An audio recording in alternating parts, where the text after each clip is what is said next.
Hello everyone, welcome back to another stream. Today I will be playing Phoenix Wright Ace Attorney. I have never played this game before, so I don't know what to expect. I've seen some TikToks of people playing it, so a little bit of TikToks.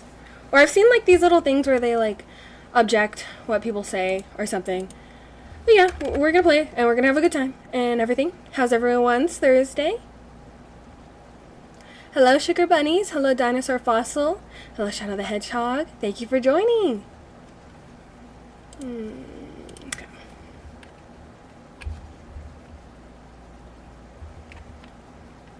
I already got my food to watch the stream.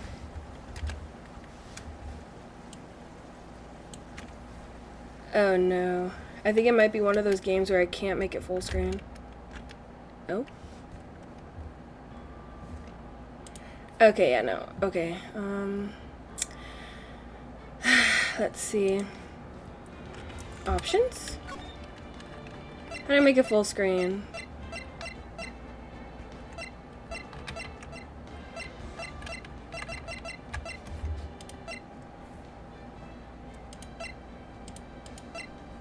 There we go. Okay.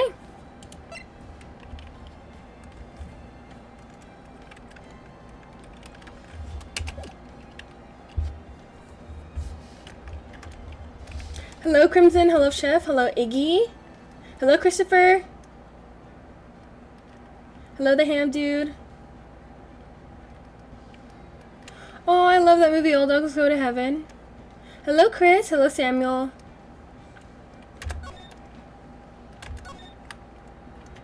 Episode 1, the first turnabout.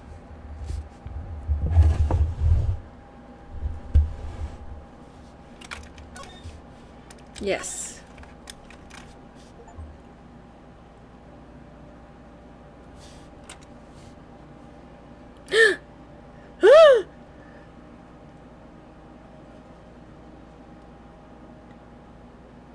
Oh shit. Damn it! Why me? Hello, Undone. Thank you for joining. I can't get caught. Not like this. I've got to find someone to pin this on. Someone like him. I'll make it look like he did it. Okay. Whoa. August 3rd, 9:47 a.m. District Court, Defendant Lobby number 2. Boy, am I nervous. Right? Oh, hi, Chief. Phew, I'm glad I made it on time. Well, I have to say, Phoenix, I'm impressed. Not everyone takes on a murder trial right off the bat like this. It says a lot about you, and your client as well. Thanks. Actually, it's because I owe him a favor. A favor? You mean you knew the defendant before this case? Yes. Actually, I kind of owe him. I kind of owe my current job to him. He's one of the reasons I became an attorney. Well, that's news to me. I want to help him out any way I can. I just really want to help him. I owe him that much. It's over. My life, everything, it's all over. Is that your client screaming over there? Yeah, it's him. Death, despair! Oh! I'm gonna do it! I'm gonna die! It sounds like he wants to die. Yeah. Nick! Hey. Hey there, Larry. Dude, I'm so guilty. Tell them I'm guilty. Give me the death sentence. I ain't afraid to die. What? What's wrong, Larry? Oh, it's all over. I'm finished. Finished! I can't live in a world without her. I can't. Who took her away from me, Nick? Who did this? Aw, Nick, you gotta tell me. Who took my baby away? The person responsible for your girlfriend's death? The newspapers say it was you. Hello, Dr. Glitch. My name is Phoenix Wright. Hello, IOTK You alt? Hello, thank you for joining. My name is Phoenix Wright. Here's the story. My first case is a fairly simple one. A young woman was killed in her apartment. The guy they arrested was the unlucky sap dating her. Larry Butts, my best friend since grade school. Our school had a saying, when something smells it's usually the butts. Our school had a saying, when something smells, it's usually the butts. In the 23 years I've known him, it's usually been true. He has a knack for getting himself in trouble. One thing I can say, though, it's usually not his fault. He just has terrible luck. But I know better than anyone that he's a good guy at heart. And I owe him one, which is why I took the case, to clear his name. And that's just what I'm gonna do. August 3rd, 10 a.m., District Court, Courtroom number 2.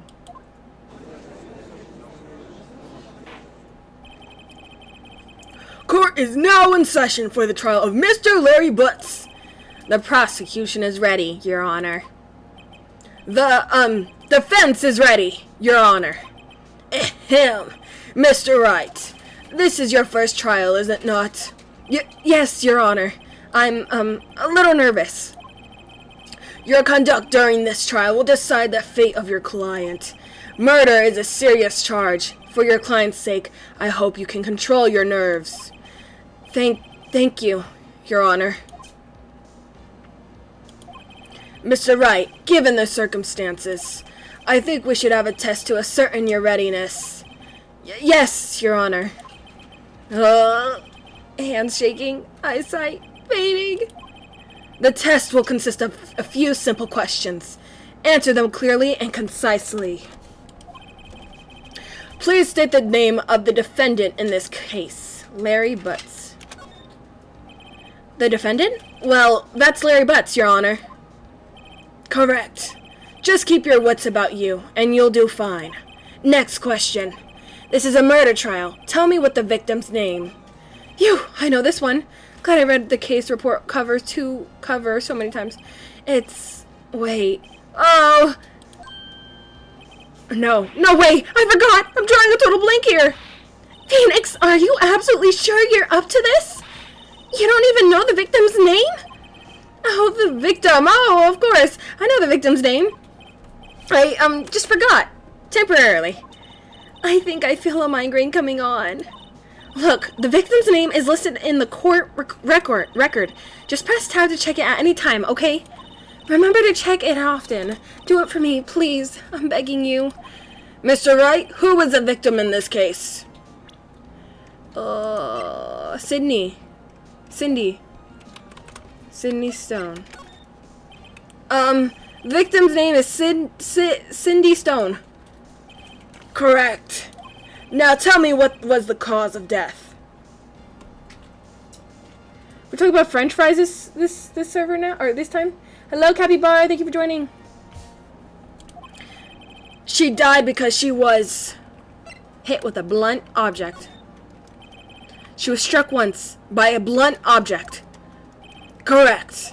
You've answered all my questions. I see no reason why you shouldn't proceed. You seem much more relaxed, Mr. Wright. Good for you. Thank you, Your Honor. Because I don't feel relaxed, that's for sure. Well then, first a question for the prosecution. Mr. Payne. Yes, Your Honor. As Mr. Wright just told us, the victim was struck with a blunt object. Would you explain to the court just what the object was? The murder weapon was this statue of the thinker. It was found lying on the floor next to the victim. I see. The court accepts it into evidence. Hello, Willen. Thank you for joining. Statue added to the court record. A statue in the shape of the thinker. It's rather heavy. Right. Be sure to pay attention to any evidence added during the trial. The evidence is the only ammunition you have in court. Use tab to check the court record frequently. Mr. Payne, the prosecution may call as first witness. The prosecution calls the defendant, Mr. Butts, to the stand. Chief, what do I do now? Pay attention. You don't want to miss any information that might help your client's case. You'll get your chance to respond to the prosecution later, so be ready.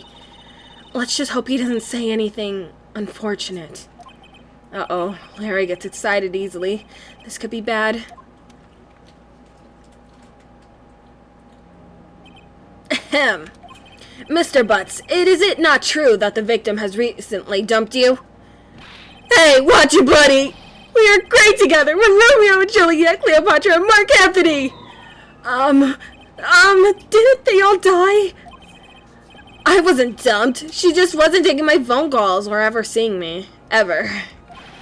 What is it to you anyway?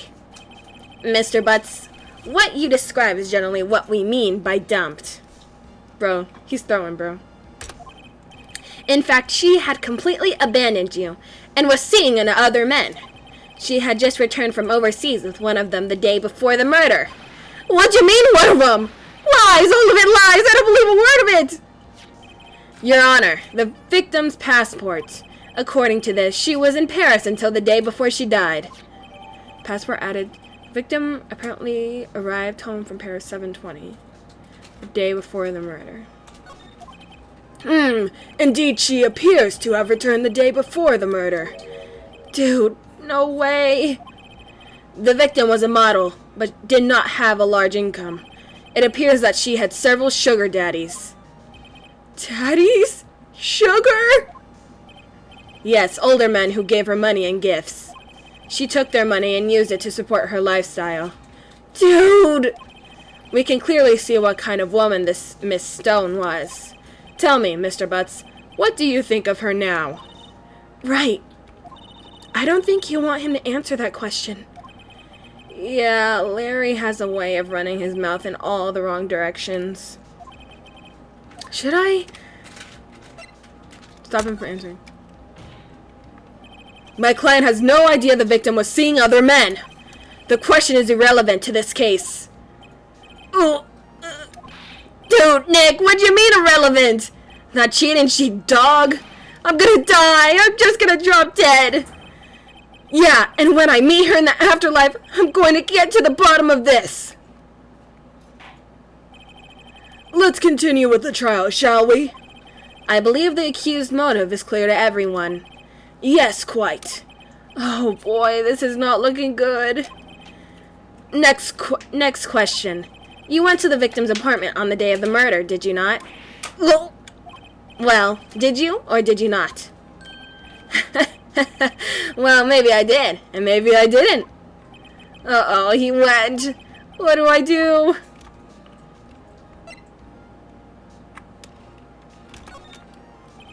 I'll send him a signal. Lie like a dog. Well, see, it's like this. I don't remember. You don't remember? Well then, we'll just have to remind you. I got a bad feeling about this. We have a witness that can prove he did go to the victim's apartment that day. Well, that simplifies matters. Who was your witness? The man who found the victim's body, just before making the gruesome discovery. He saw the defendant fleeing the scene of the crime. No! Order! Order in the court! Mr. Payne, the prosecution may call its witness. Yes, Your Honor. This is bad. On the day of the murder, my witness was selling newspapers at the victim's building. Please bring Mr. Frank Sawit to the stand. Mr. Sawit, you sell newspaper subscriptions, is this correct? Oh, yes, newspapers, yes. Mr. Sawit, you may proceed with your testimony. Please tell the court what you saw on the day of the murder. Oh, God. I was going door to door, selling subscriptions when I saw a man fleeing an apartment. I thought he must be in a hurry because he left the door half open behind him. Thinking it was strange, I looked inside the apartment. Then I saw her lying there, a woman, not moving, dead. I quailed in fright and found myself unable to go inside. I thought to call the police immediately. However, the phone in her apartment wasn't working. I went to a nearby park and found a public phone. I remember the time exactly. It was 1 p.m. The man who ran was, without a doubt, the defendant sitting right over there. Larry, why didn't you tell the truth? I can't defend you against a testimony like that. Incidentally, why wasn't the phone in the victim's apartment working? Your Honor, at the time of the murder, there was a blackout in the building. Aren't phones supposed to work during a blackout? Yes, Your Honor. However, some cordless phones do not function normally. The phone that Mr. Sawit used was one of those. Your Honor, I have a record of the blackout for your pursual. Blackout record. Electricity in Miss Stone's building was out from noon to 6 p.m. of the day on the crime. Now, Mr. Wright. Yes! Yes, Your Honor. You may begin your cross-examination. Cross-examination, Your Honor? All right, Wright. This is it. The real deal. What exactly am I supposed to do? Why, you expose the lies in the testimony the witness just gave. Lies? What? He was lying? Your client is innocent, right? Then that witness must have lied in his testimony. Or is your client really guilty? Well, how do I prove he's not? You hold the key. It's in the evidence. Compare the witness's testimony to the evidence at hand. There's bound to be a contradiction in there. First, find contradictions between the court record and the witness's testimony. Then, once you've found the contradicting evidence, present it and rub it in the witness's face. Okay. Hi, Phantom. Thank you for joining. Open the court record with tab, and then point out the contradictions in the testimony. Okay, let's see.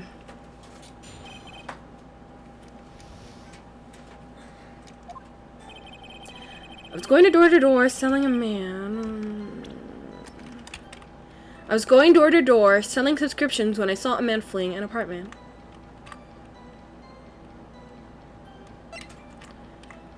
"4 p.m. to 5 p.m. Statue in the shape of the thinker. It's really heavy. Victim apparently arrived 7:30 day of murder. The shooting to Miss Stone's building was out from noon. Okay. I thought he must be in a hurry since he left the door half open behind him. Thinking it was strange, I looked inside the apartment. Then I saw her lying there, a woman not moving, dead. I quailed in fright and found myself unable to go inside. I thought to call the police immediately. However, the phone in her apartment wasn't working. I went to a nearby park and found a public phone. I remember the time exactly. It was 1 p.m. Hold on.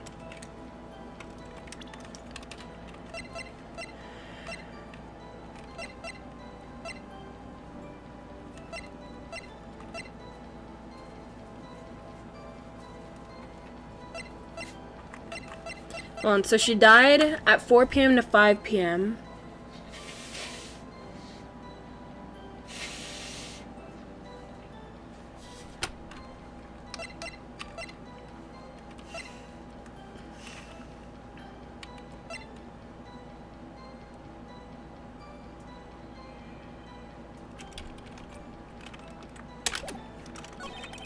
The man who ran was without a doubt the defendant sitting right over there.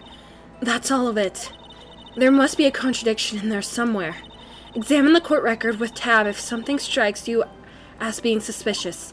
Then find the evidence that contradicts his testimony and present it to the court. Hi,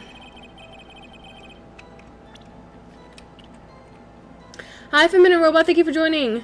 The killer caused the blackout. Also, there's something inside the thinker lamp.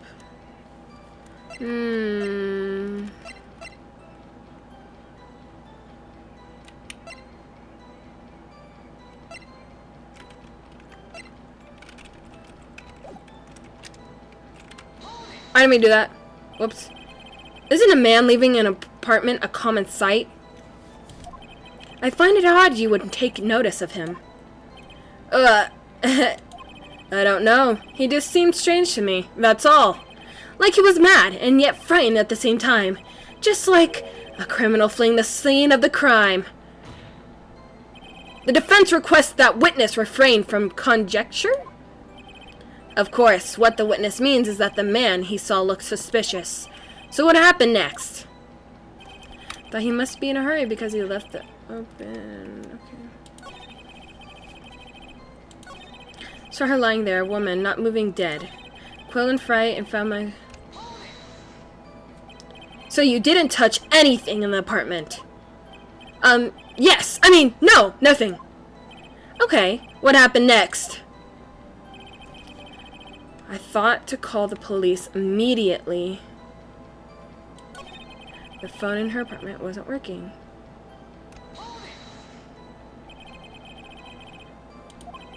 So, I mean, no, it wasn't, right?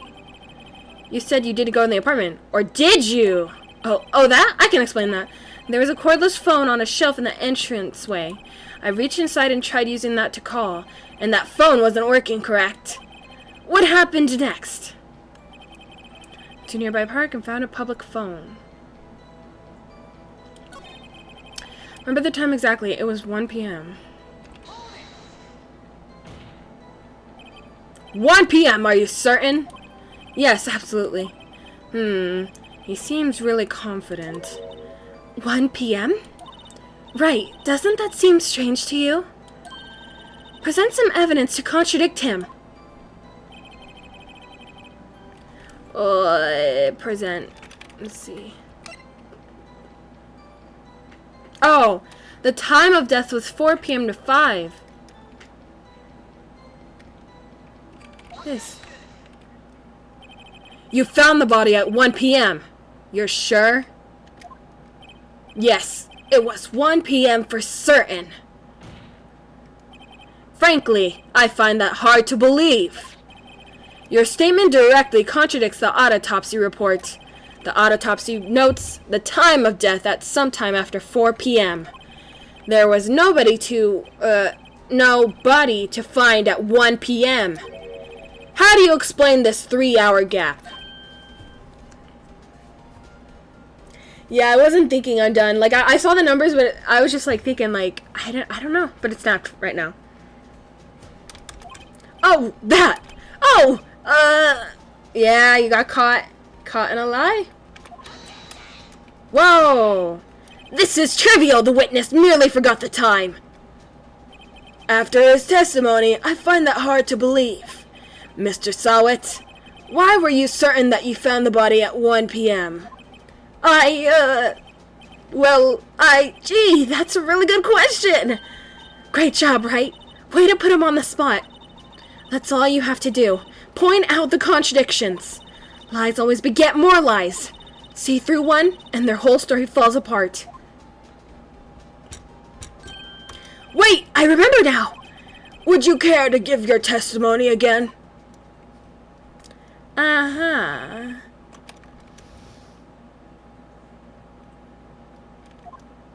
You see, when I found the body, I heard the time.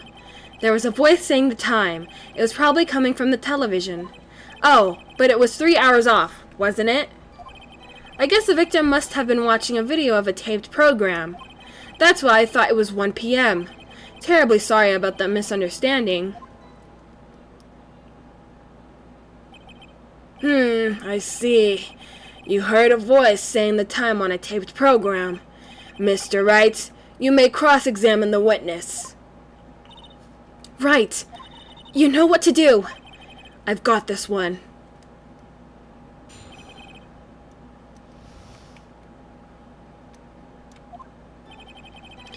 On the body, I heard the time. There was a voice saying the time. It was probably coming from the television. Oh, but it was 3 hours off, wasn't it? I guess the victim must have been watching a video of a taped program. That's why I thought it was 1 p.m. Terribly sorry about that misunderstanding. Notice anything suspicious?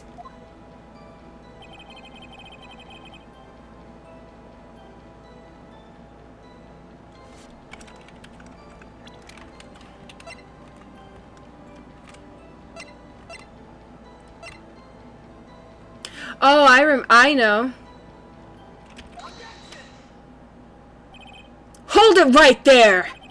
The prosecution has said there was a blackout at the time of the discovery. And this record proves it. Oh, he's cooked. You couldn't have heard a television or a video. Good. The defense has a point. Do you have an explanation for this, Mr. Sawit? No, I find it quite puzzling myself, quite. Wait, I remember now. Mr. Sawit, the court would prefer to hear an accurate testimony from the very beginning. These constant corrections are harming your credibility. That, and you seem rather distraught. My apologies, Your Honor. It must have been the shock of finding the body. Very well, Miss Sawit. Let's hear your testimony once more, please. Come on, bro, you're cooked. You're done. Actually, I didn't hear the time. I saw it. There was a table clock, and the apartment wasn't there. Yeah, the murder weapon. The killer used it to hit the victim. That must have been what I saw. What? You saw a clock. I guess that would explain it. The defense may cross-examine the witness. Gladly.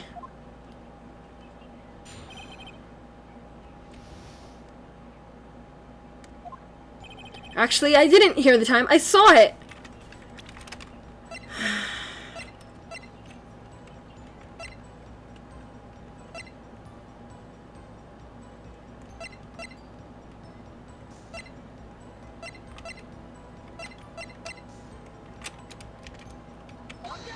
Isn't the light still out? This evidence clearly reveals a contradiction in the statement, Your Honor. How exactly are that? Oh, I didn't get it. Whoopsies. Not at all. Mr. Wright, please think the facts over before making accusations. Yo, I lose health? Okay. I don't think that won me any points with the judge. Actually, I didn't hear the time. I saw it. There's a table clock in the apartment. Wasn't there? Yeah, the murder weapon. The killer used it to hit the victim. That must have been what I saw. Now, find the contradiction. Actually, I didn't hear. There was a table clock and the apartment wasn't there. Yeah, the murder weapon. The killer used... No, that's wrong. Nuh-uh. Wait just a moment. The murder weapon wasn't a clock. It was this statue. Now, how is this supposed to be a clock? You, with your objections and your evidence, just who do you think you are? I am Phoenix Wright, Ace Attorney, the game. Oh, sorry. Just answer the question, Mr. Sawit. Hey, I saw it there, okay? That's a clock. Your Honor, if I may. Yes, Mr. Payne? As the witness stated, this statue is indeed a clock. The neck is a switch. You just tilt it and it says the time out loud. As it doesn't look like a clock, I submitted it as a statue. My apologies. I see. So the murder weapon was a table clock after all. Well, Mr. Wright, it appears that the witness's testimony was correct. This is a clock. Do you have any problems with this testimony now? Yes, I do. Your Honor, there is a gaping hole in this witness's testimony. The only way he could have known the weapon was a clock is to hold it in his hand. Yet the witness testified that he never entered the apartment. Clearly a contradiction. Indeed. The witness knew it was a clock because he...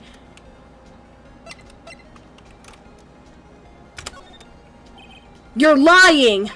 You were inside the apartment on the day of the murder! Oh yeah! Prove it! Prove I went in there! I'll do better than that. I could prove you were the one who killed her! You struck her with the clock, and the shock of the blow triggered the clock's voice. That was the sound you heard. Order in the court! Intriguing! Please continue, Mr. Wright. Please get these things from your short-term to your long-term memory. Okay. Yes, Your Honor. Mr. Sawit, the sound must have left quite an impression on you. Understandable, since the murder weapon spoke just as you hit the victim. That voice was burned into your mind. That's why you were so certain about the time. What's the meaning of this? This is all baseless conjecture! Baseless? Just look at the witness's face. Would the witness care to elaborate? Did you strike the victim with the clock? The day, I never! Look, the clock, I heard, no, I mean, I saw... Oh. Shut up, I hate you! It was him, I tell you, I saw him! He killed her, and he should burn! Give him death! What the heck? He's bald now. Order in the court, I say. Your Honor, a moment, please. Break? There isn't a shred of evidence supporting the defense's claims. Mr. Wright, Your Honor, you claim the sound the witness heard came from the clock. Do you have any evidence? The whole case is riding on this. I'd better think it through carefully. Your Honor, the sound Mr. Sawit heard was definitely this clock. A fact which is clear if you simply...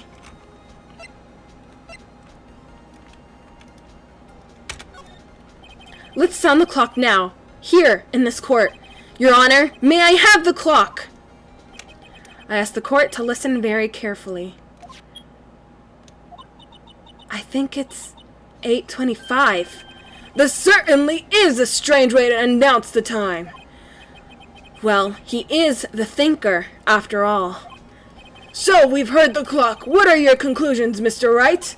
Mr. Payne, can you tell me what time it is right now? It's 11:25.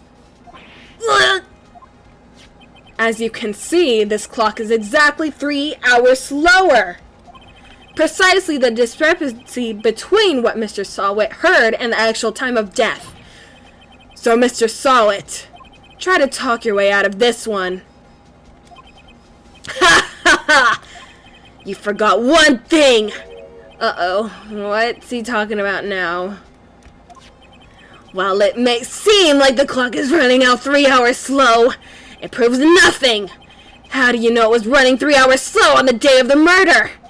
If you can't prove that, you don't have a case. He's right. How am I gonna prove this? Damn it, I was so close. Mr. Wright, it seems you have lacked the critical evidence to support your claim. Yes, Your Honor. This means I cannot let you indict the witness. Unfortunately, this ends the cross-examination of Mr. Frank Sawit. I come all the way down here to testify, and look what happens! You treat me like a criminal! A criminal! You lawyers are all slime! Grr, I almost had him. Sorry, Larry. I failed you. There's nothing I can do about it now. Do we lose? Not so fast, Mr. Sawit. Oh, Chief! Listen up, right? Don't throw this one away. Not like this. Think! But, Chief, it's over. I can't prove the clock was slow the day of the murder. Nobody could prove that. Well, yes. But that doesn't mean you can't still win. Try thinking out of the box. Don't waste time doubting the facts. Assume the clock was 3 hours slow and think through it. Ask yourself, why was the clock 3 hours slow? Figure out the reason and you'll have your proof. Right? Can you think of a reason as to why the clock would be 3 hours slow? Yes. Because she went to Paris. Wait! Maybe I could prove it. You must have evidence somewhere that can prove it, right? Find it and let them have it.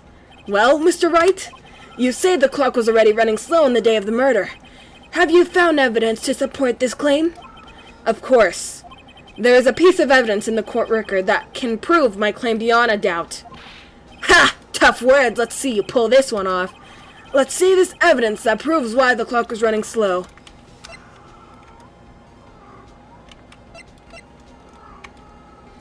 Sergeant?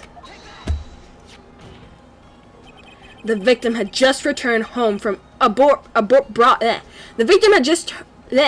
victim had just returned home from abroad the day before the murder. As we all know, the time difference between here and Paris is 9 hours. When it's 4 p.m. here, it's 1 a.m. the next day there.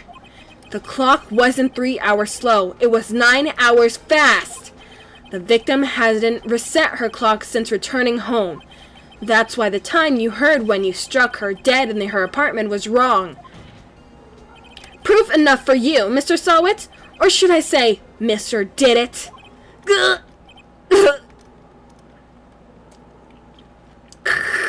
Oh, damn. Oh. Order, order, I say. Well, hold on, guys. Give me 1 second. I need to put my cat away. She's, like, messing. Bad Beanie. Can you guys hear her?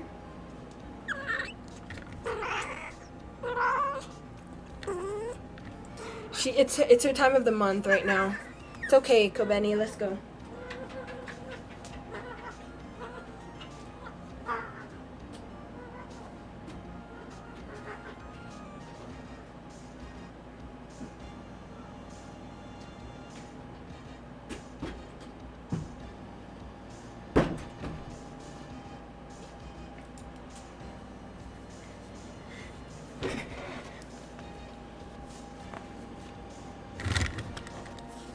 Okay, I'm back.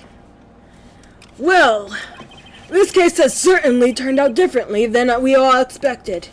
Mr. Payne, your witness? He was arrested and has been taken away, Your Honor. Very well. Excuse me, oh my god. Very well. Mr. Wright? Yes, Your Honor. I have to say I'm impressed.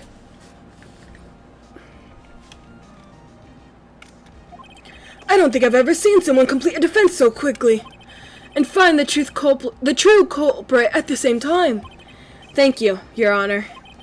At this point, this is only a formality, but this court finds the defendant, Mr. Larry Butts, not guilty! Yay! And with that, this court is adjourned. Adjourned? I don't know. It turns out that Frank Sawit was a common burglar. He posed as a newspaper salesman to check and see when people were out of the house that day. When Larry went to her apartment, the victim wasn't home. After he left, Mr. Sawit let himself in to do his dirty work. While he was searching her place, the victim returned. Flustered, Mr. Sawit grabbed the nearest blunt object he could find.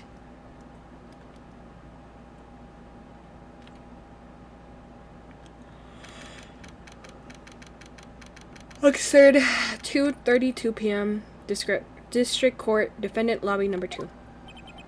Ew! I still can't believe we won! Right! Good work! Yeah, good job in there. Congratulations! Thanks, Chief. I owe it all to you. Not at all. Not at all. You fought your own battles in there. It's been a while since I've seen a trial end on such a satisfying note. I've never seen the Chief looking this happy. If she's this glad, imagine how Larry must feel. My life is over! Larry! You're supposed to be happy! What's wrong now? Oh, Nick. Don't worry about me. I'll be dead and gone soon. Good. Wait, no! I mean, bad! Larry, you're innocent. The case is closed. But my Cindy Wendy's gone, man! Gone forever! Larry, she was a... Nah, never mind. Congratulations, Harry. Harry? Yes, you. I can practically see the headlines now. Harry Butts innocent. Thanks. I really owe you one. I won't forget this, ever. Let's celebrate. Dinner? Movie? My treat. Oh, no, I couldn't. Hey, I was the one who got you off the hook. Oh, hey. Here, take this. It's a present. A present? For me? Wait, wasn't this the evidence that... Actually, I made this clock for her. I made one for her and one for me. Really? You made this? Well, thank you. I'll keep it as a memento. Yo, Nick. Can you believe it? I was so into that chick. And she was just playing me for a fool. Don't that make you want to cry? Larry. Are you so sure? Excuse me? I think she thought quite a lot of you in her own way. Nah, you don't gotta sympathize with me, it's okay. Oh, I'm not just sympathizing, really. Isn't that right? Don't you have something to show your friend? Something that proves how she felt about him? Huh? Oh, yeah, right. What the heck is she talking about?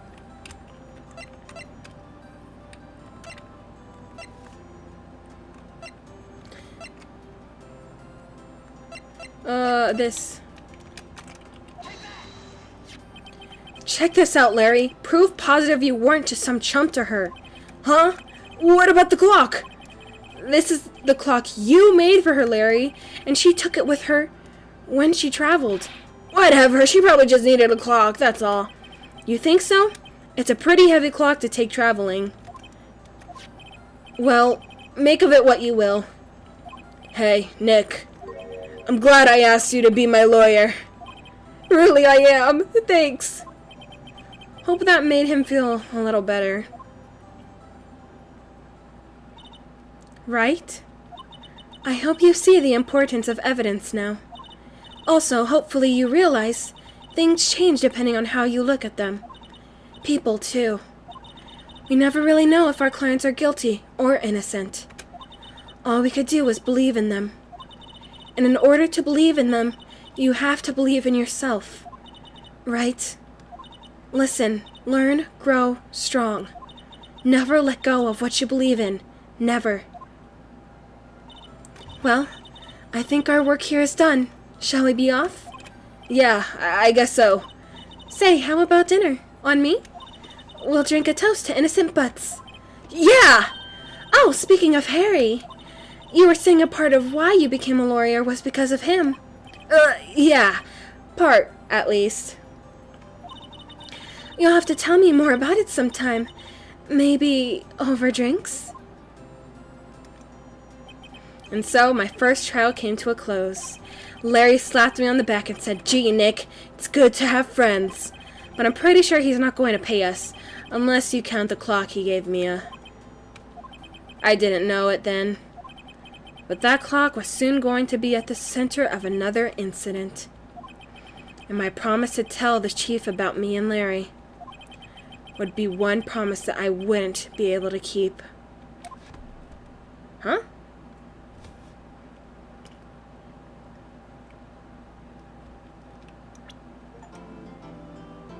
Print episode has been added.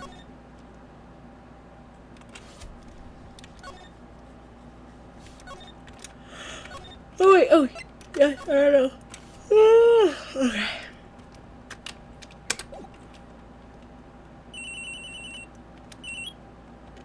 Hello? This is Maya. Hey, Maya, it's me. Mia, what's up? You haven't called me in a while. Sorry, I've been so busy. How have you been? Well, lonely, and it's all your fault. Nah, I'm just teasing. I have been great. I'm finally getting used to having my own place. That's good to hear. Actually, I'm calling because I have a favor to ask. I know. You want me to hold evidence for you, right? Sharp as always. There's a lot of buzz about the upcoming trial. I just don't feel safe keeping the evidence here. I gotcha. So, what is it this time? It's a clock. A clock? Yeah, it's made to look like the statue, the thinker, and it tells you the time. I thought you might like it. You always like toys. Hey, I'm not a little girl anymore, sis. No, you know I'm only teasing. I should probably tell you, the clock isn't talking right now. Huh? It's not working? That's lame. I had to take the clockwork out. Sorry. I put some papers inside instead. Papers? Is that the evidence then? Well, there's a possibility that it might turn out that way, yes. Can you come by the office tonight? Say 9, to pick it up? I'll be in a pre-trial meeting until then. Okay, sis, but I expect dinner. Something good. Like burgers. I could really go for a good burger. Okay. We'll hit the usual joint. All right, it's a deal. Okay, sis. See you soon. Yep, I'll be waiting, Maya.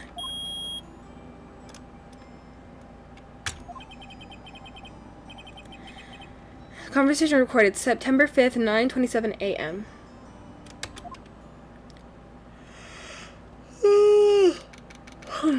September 5th, 8:57 p.m. Faye and Co. Law Offices. Now, Miss Faye, I'll take what's mine, the papers. I'm sorry, but I can't give you what I don't have. Miss Faye, you are a poor liar. Why, I see it's right over there.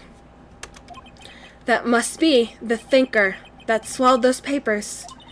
How could you know? Ho! You are not what are these words? Cogniferous. You are not cogniferous on my background. Gathering information is my business, you see. I should have been more careful. Ho! My dear Miss Faye, I am so very sorry, but I am afraid I must ask you for one more thing. Your internal silence. Farewell, Miss Faye. But...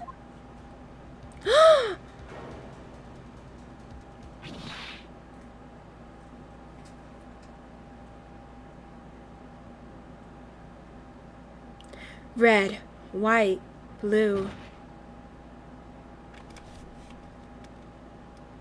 Wait, does this have a show?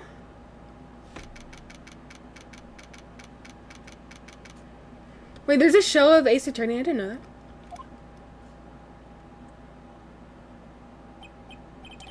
Uh-oh, I'm late. Huh? That's strange. Guess the chief left without me. She said her sister was coming over, so we should all go out for dinner. What's that smell? Blood? Mia! Maybe she's in her office.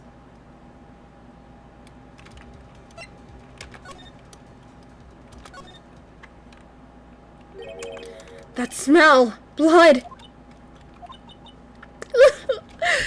Sis! Someone's there! Chief? Chief! Chief!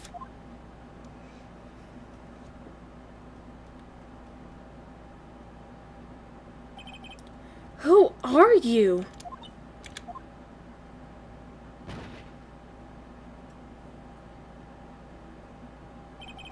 The strange girl dropped out cold. I left her lying on the office sofa.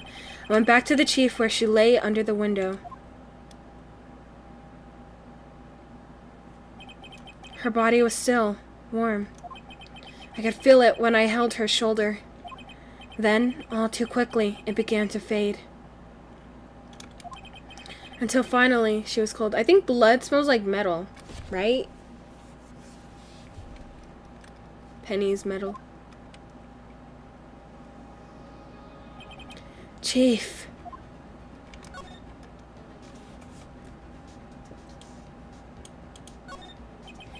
Chief. It's hard seeing her like this, but if there are any clues here, she was struck on the head with a blunt object.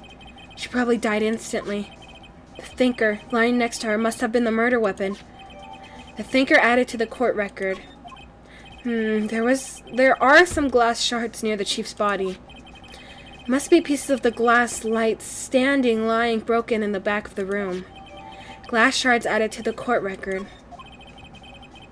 Nothing else that seems like a clue here. A piece of paper? It must have fallen from Mia's hand. What could it be?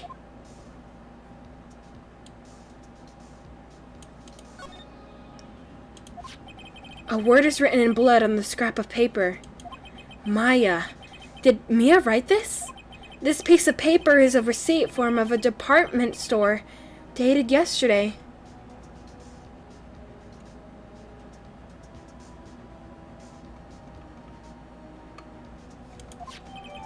Receipt added to the court record. Ugh. Hello, Wazy. Thank you for joining. Hello, Owen. Thank you for joining. A department store receipt with letters written in blood on the back. Okay. Okay. I think that's enough snooping around for now. I better call the police and find out what that girl was doing here.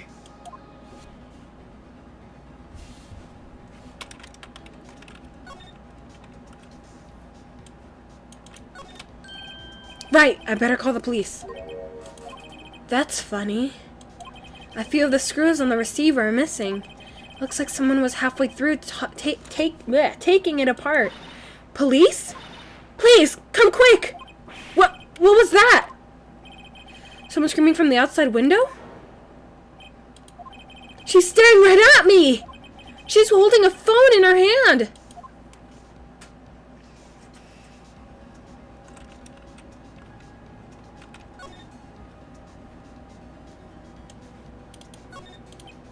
The large building right across from the office. The Gatewater Hotel, a nice luxurious place. Some shards of glass are scattered on the floor. They seem to be remains of a glass light stand.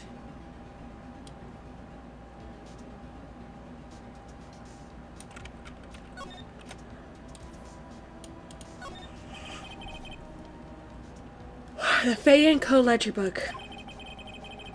Everything is written in the chief's ultra-neat handwriting. It's a small office, but it makes a good bit of money.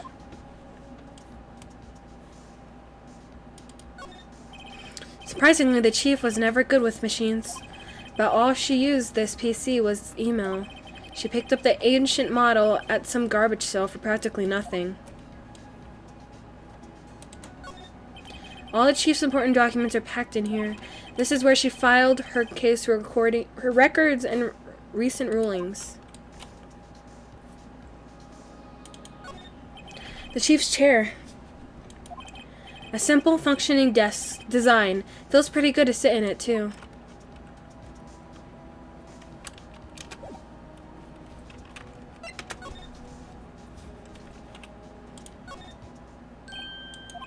That girl just now. Where'd she go? I put her right there on the sofa. Uh-oh, I hope she didn't run on me. Hi, Lilac Dreams. Thank you for joining. Yipes! Don't scare me like that.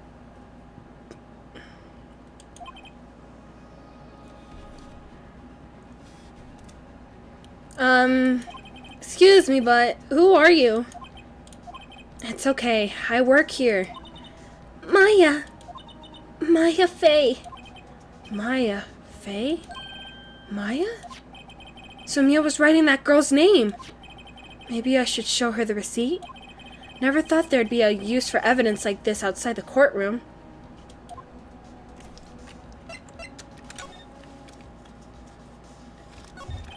She seems to be in shock. I don't want to disturb her, but I have to know. Excuse me. Can you tell me what happened? I came in. The room was dark. And Sis! So she was already dead. Human Chief. So, you're the Chief's sister. I'm her younger sister. And you were here visiting? This late at night? Yes. She said she wanted me to keep some evidence for her. Evidence? Yes, it was the clock. It was the thinker.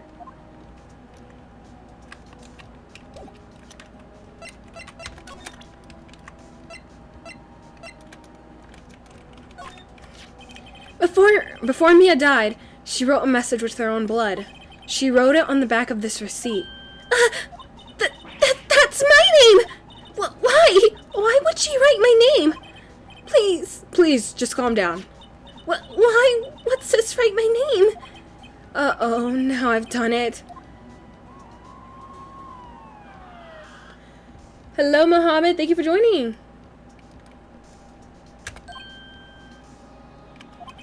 The police! Sounds like they're coming this way. Please! Alright, I'm Detective Dick Gumshoe. See? Gumshoe? What an odd name. We received a report from the building across the way, see? Got a person saying they saw a murder. It must have been that woman I saw. Anyway, I don't want either of you moving 1 inch, okay? Great, just great. Maya, wait, she wouldn't have... Nah.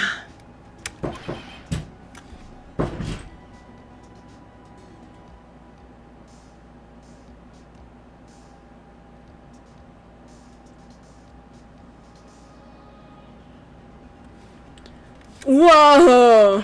Excuse me! This word Maya here means anything to you?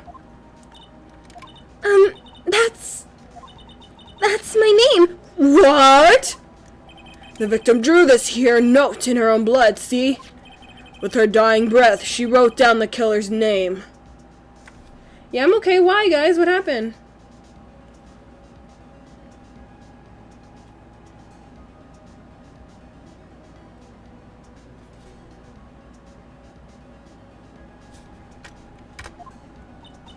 Killer?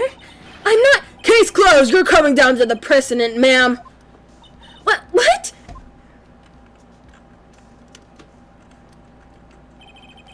Mia's younger sister, Maya, was arrested on the spot.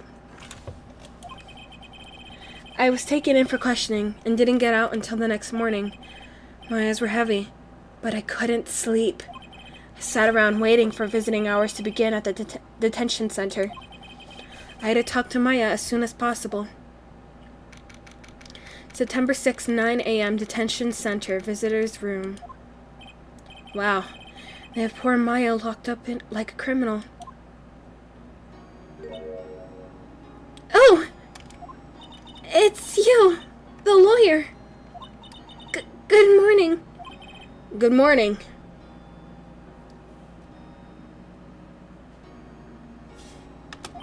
She looks so tired. Are you going to be my attorney? Well, that's what I wanted to talk to you about. First things first, I better get her cheered up. Yeah, of course I will. Cheer up. Really? Whoa, did I say the wrong thing? She looks sadder now. What's wrong? You don't think I could do it? No one could. Who would believe me? Even you, when you found me in the office, you looked at me like I had done it. Did I look at her like that? Hello, Just for Gaming. Thank you for joining. No, I never thought. It's okay. I understand. And I've also heard about you. Heard? Heard what about me? I was talking to my sister on the phone the other day. Today was my junior partner's first time in court. Wow, really? How'd that go? It was quite the scene. Honestly, I was on edge the whole time. Been a while. So he crashed and burned? He's a genius. One of those strike fear into the hearts of evil types. The only thing he's lacking is experience. Huh? Sounds like it was fun. Well, I know who to go to if I ever get in trouble now. I don't know, Maya. I think you might want to wait. Give him 3 more years. That is, unless you want to be found guilty.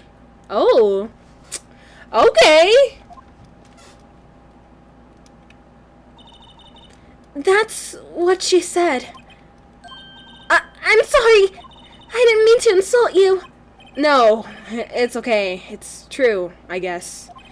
But at the same time, I can't just sit by and watch. When I think of the person who did this to Mia. I know.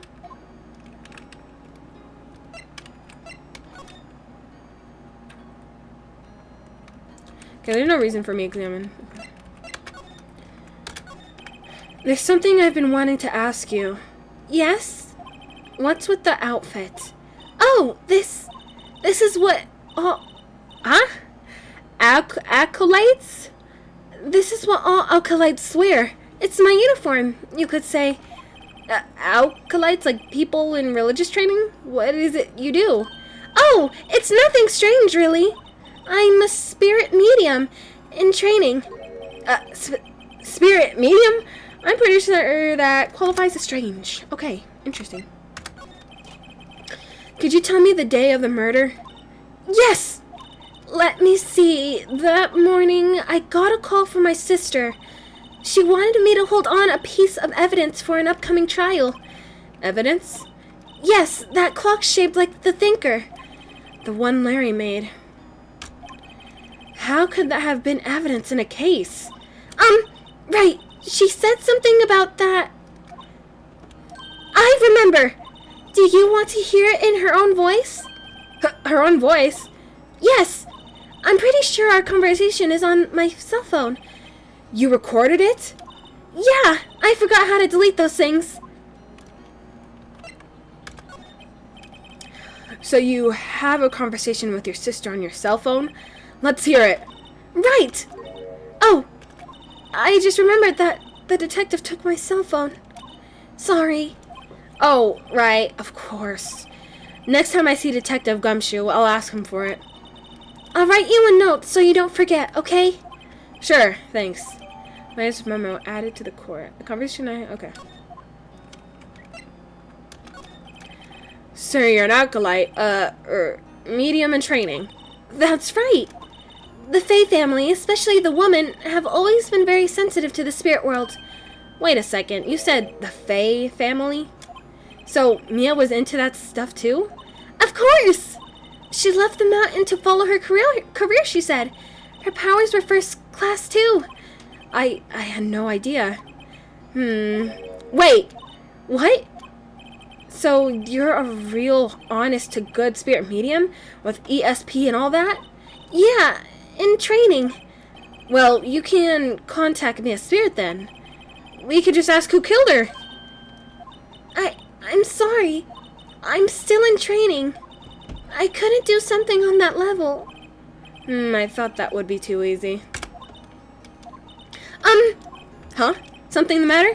I was wondering, could I ask you for a favor? This is the address of a famous lawyer. My sister gave me this a long time ago. She said if I was ever in trouble, I should call him.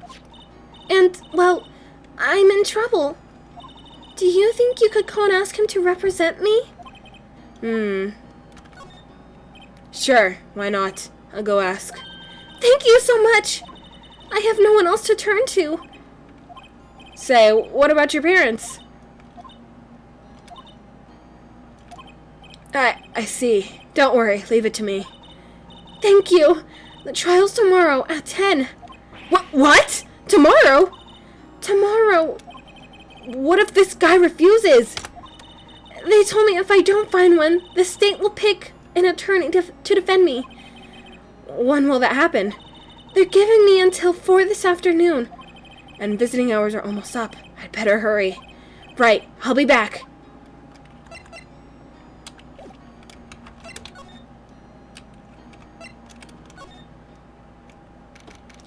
September 6th, Grossberg Law Offices. According to the receptionist, the big boss is out. She couldn't say when he'd be back. It must be hard to keep track of everything when you're a famous lawyer. Not to mention, run an office like this. I guess I'll just have to come back later.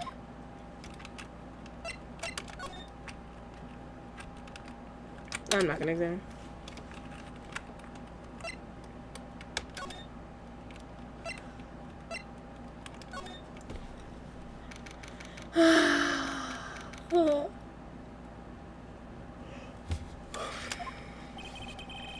The office is filled with police officers.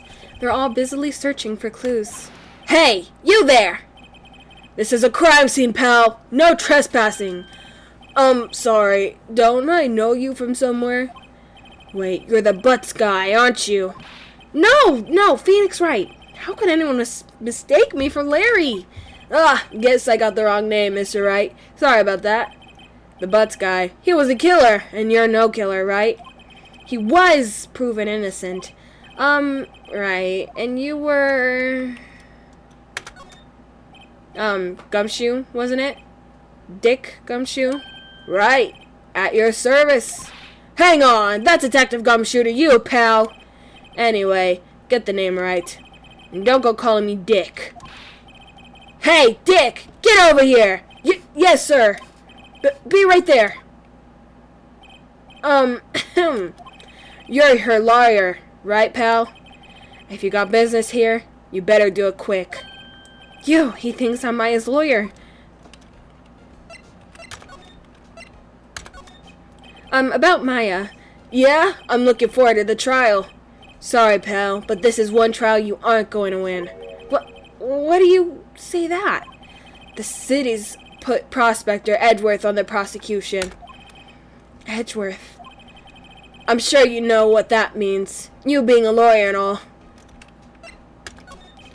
About Miss Faye, did you do an autopsy?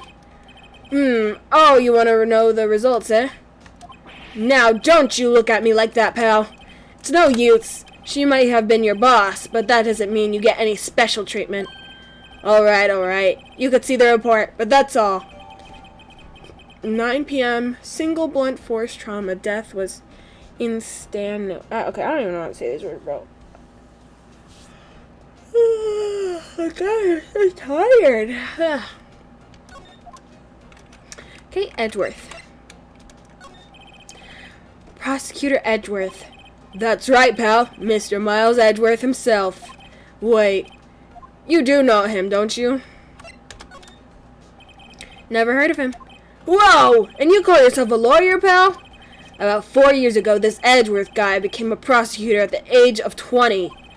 Everyone says he's genius. Surprised, don't you know him? Of course I know him. I was just playing dumb. Oh, I guess we did. He's a cold, heartless machine who'll do anything to get a guilty verdict. There are rumors of back alley deals and forged evidence. All I know for sure is that Edgeworth hates crime with an almost abnormal passion. I never imagined I'd be facing him so soon.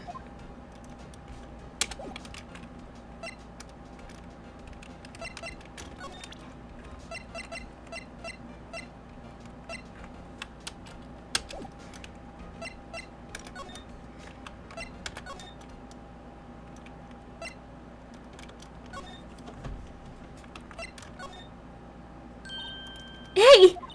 What is it? Did you meet the lawyer? Sorry. I haven't seen him yet. I see.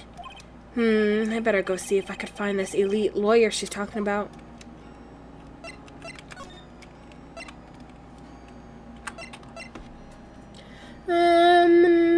Let's see.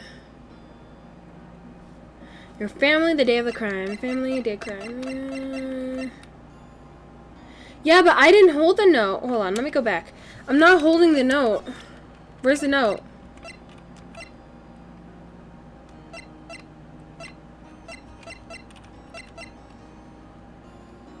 Oh, this one!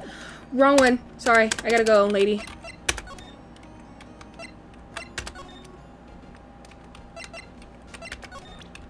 This is it. I was wondering, did you see Maya Faye's cell phone?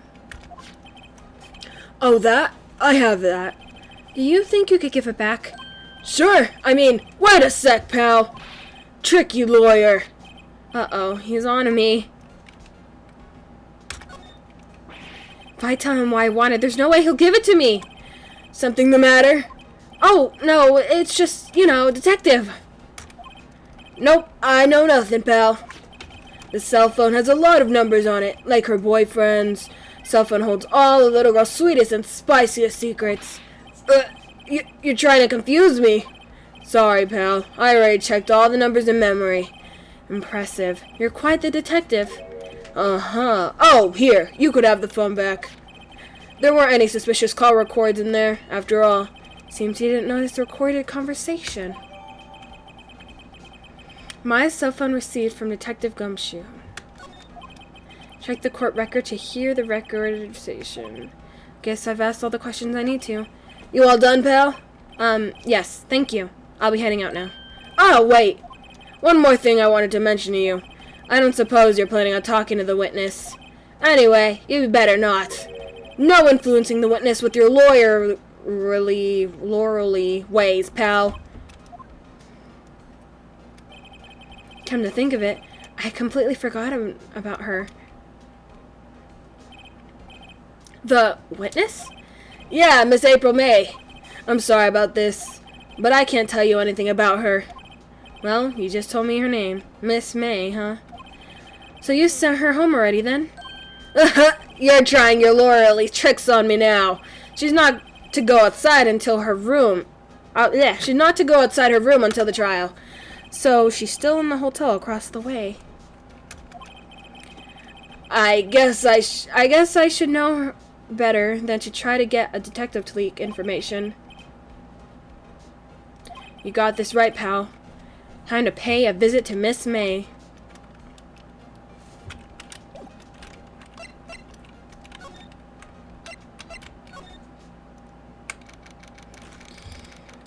Here we go. Well, hello there, handsome. Hi. Smooth, right? Real smooth. You're the lawyer, aren't you? The detective told me. He said don't say nothing to the lawyer, pal. Note to self, thank Detective Gumshoe for making my job harder. Gee, this is all like something out of a movie. It's all so exciting. I can hardly contain myself. Ooh, let me go freshen up so I can look the part of the beautiful eyewitness. I pity the lawyer that has to cross-examine this one.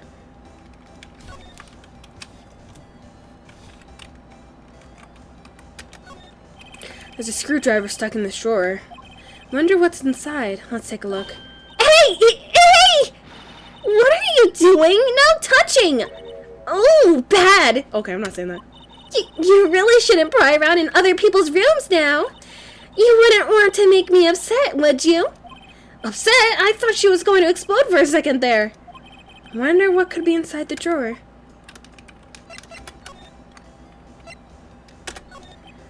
Could you just... Who exactly are you? Oh, Mr. Lawyer, are you hitting on me?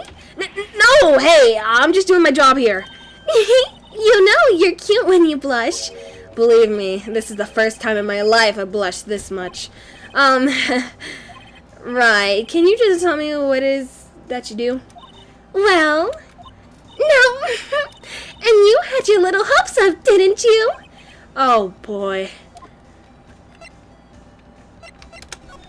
I see there are 2 glasses on the table. Is someone staying here with you? Oh, what amazing powers of observation! You must be one of those famous detectives like on television. Oh, no, not me. I'm, just a lawyer. Say, Mr. Big Detective, why don't you go look for clues in the garbage? Miss May doesn't like nosy little lawyers. Oh, boy. What you witnessed. Do you think you could tell me something? I need you to describe what you observed at the time of the incident. Ooh, observe, incident. You sound just like a lawyer in the movies. I like a man with a big vocabulary. Better not encourage her. You know, that thing that happened the other day? The bad thing? What did you see when it happened? I don't suppose you could tell me about it, pretty please? Let me see. Well, dream on. If you want to know, you'll just have to come to court tomorrow, Mr. Lawyer. Oh, boy.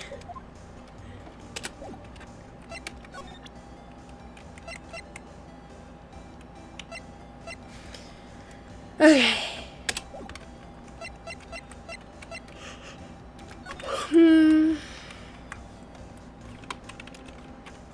What if I got her drunk and then have her tell me? The late summer sunlight streams through the window. There's the Fay & Co. Law Offices building, of course. You can see the inside of the room pretty clearly from here. I think it would be a little difficult to recognize a face from this distance, though. Okay, let's just leave then. Oh, I didn't mean to do that. Hopefully he's back. Seems like Mr. Grossberg is out. No? Maybe I should just wait here for him to come back. That wasn't the most over-the-top clearing of the throat I've ever heard. Aha! So you're the one that say has been looking for me? Yes, that's me. He looks even grander than I imagined. That badge on your collar. Ah, so you're a lawyer, are you now? Yeah, well, yes. And what do you want? I'm not particularly busy these days. Please proceed. Not busy? And how come no one could get in touch with you? Something the matter? You came to see the one and only Marvin Grossberg, did you not? Well, here I am, boy. What do you want? Out with it. Well, sir, actually, it's about Maya. Maya Fey. Yes, Maya Fey. Go on. Why this strange reaction? Cha-cha. I'm really quite busy here, son. I can't go taking cases on a day's notice. No, it's quite impossible. What? Oh my gosh. Wait a second. How did you know the trial was tomorrow? Anyway, I'm afraid it's entirely impossible for me to represent her. Sorry, end of discussion. What's going on? He refused me before I even got a chance to ask him. What do I tell Maya?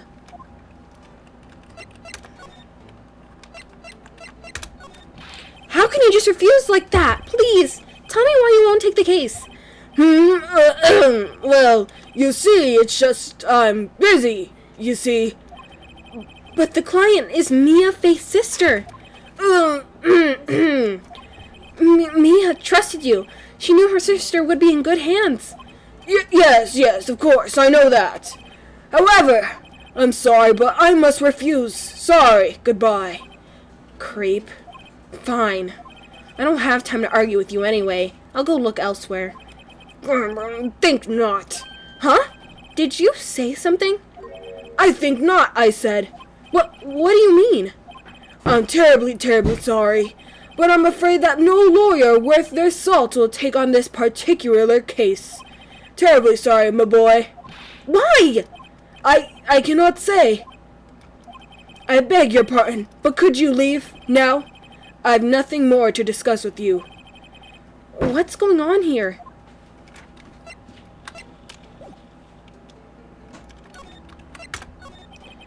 How did you know Mia Fey? She worked here a long time ago. Quite the apprentice, that one. Learned my techniques in the blink of an eye. She left one day, quite suddenly. She had a mission, you see. A mission? You could see it in her eyes. She followed it within a burning passion, never looked back, that one. Uh-huh.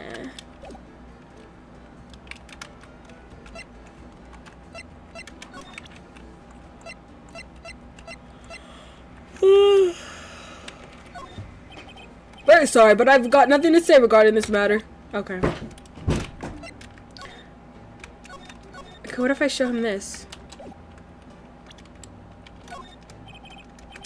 Come on, man, really? You're not gonna take anything?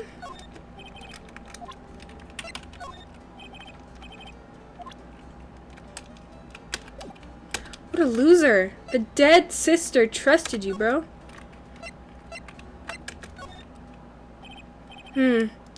Maya's not here. She must be in questioning. They probably won't let her out for a while.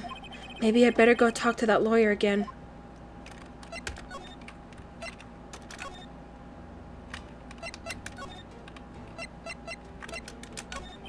That's quite a painting. Aha! You noticed! It's my pride and joy. Impressive, isn't it? Well, isn't it? The color of the sky, the hue of the sea, the wave of the straw hat. It's worth at least 3 million. I have no intention of parting with it, of course. No, I won't sell it. Not even to you. I wasn't interested. It's not for sale. I'm not buying. Jeez. Oh, I'm not buying jeez. I don't...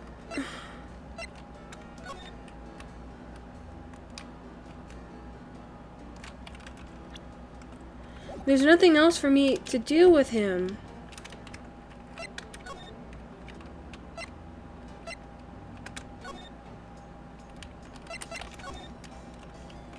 do I do?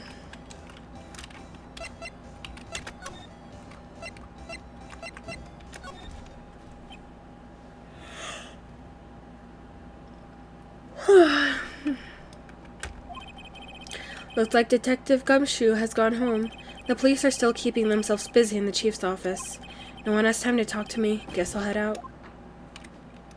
Then where do I go? What's the point? I don't want you reading it anymore.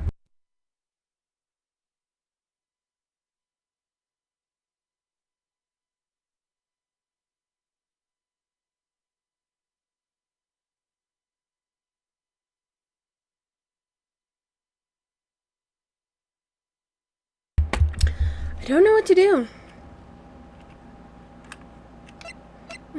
Get word. Guys, am I missing something?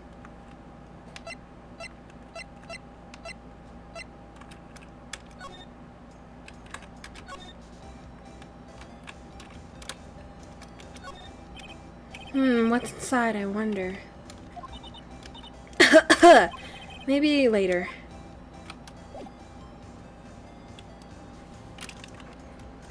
I don't know where to go. Guy doesn't want to talk to me anymore.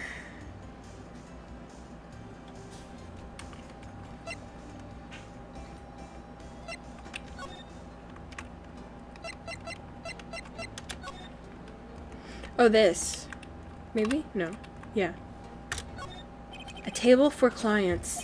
An elegant ebony case, and if I'm not mistaken, that lighter's made of solid gold. Even I could tell someone's here got money to burn. Interesting, interesting. Expensively looking mahogany bookshelves filled with expensive looking books. Funny. They don't look like they've ever been read.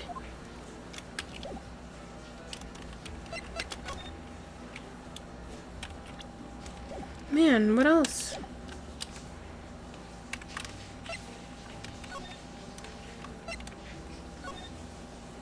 Oh, she's back! September 6th, 3:42 p.m. Detention Center Visitors Room. Hiya. Oh, you're back! Did you find the lawyer? Well, what do I tell her? Well, see, just be honest. I really don't think you should use that guy. He didn't seem healthy. He was all skin and bones. What really happened? You don't mean he refused to help? Ugh. I see. I've been abandoned then.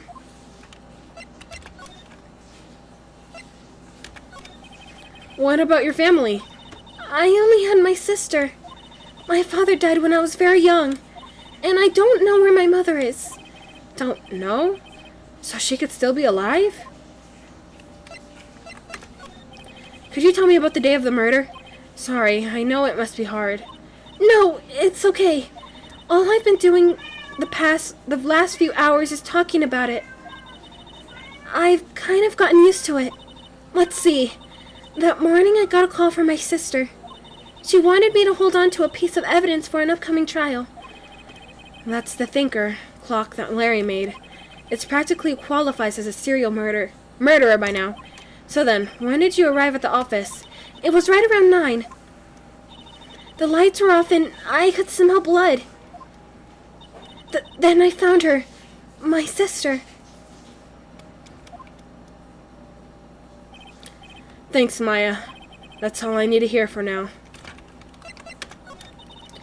The women in my family have been mediums for generations. They say a lot of spiritual powers run in our blood. About 15 years ago, our family was involved in an incident. There was a man, and he ruined our mother's life.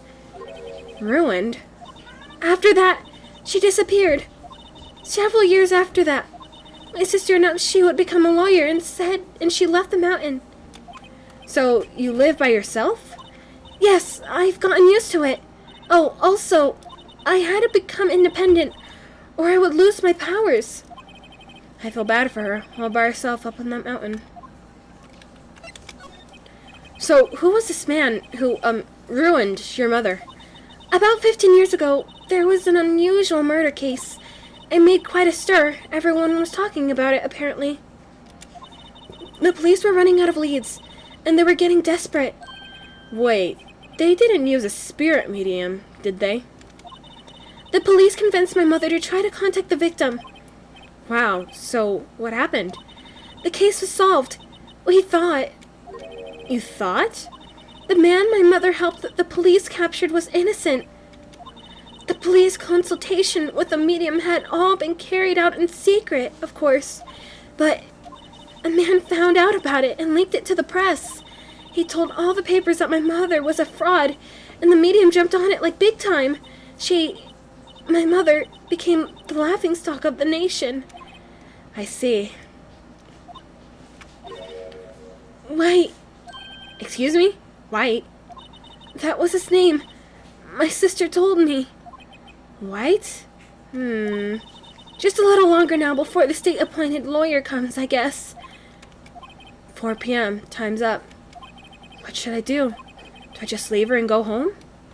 Defend Maya. I've made up my mind. I'm going to defend you whether you want me to or not. Why? Why? Well...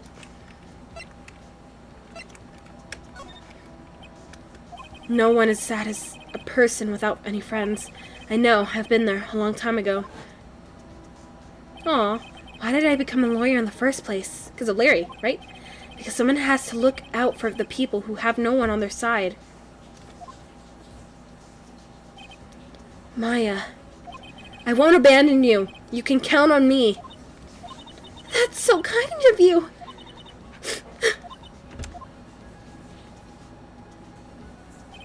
Well, let's fight this one and get you out of here. Right, thank you. Phew, she smiled at last. She looks like an entirely different person. One last question. You are innocent, right? Yes! And I trust you. So trust me too, okay? It's a deal. So, what next? There's something that's been bugging me. Just what was inside that strange woman's drawer? It was when I tried to look into the drawer that she got all defensive. There has to be something in there.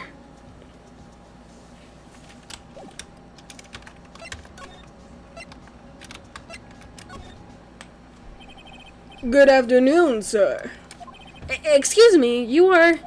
I beg your pardon, sir.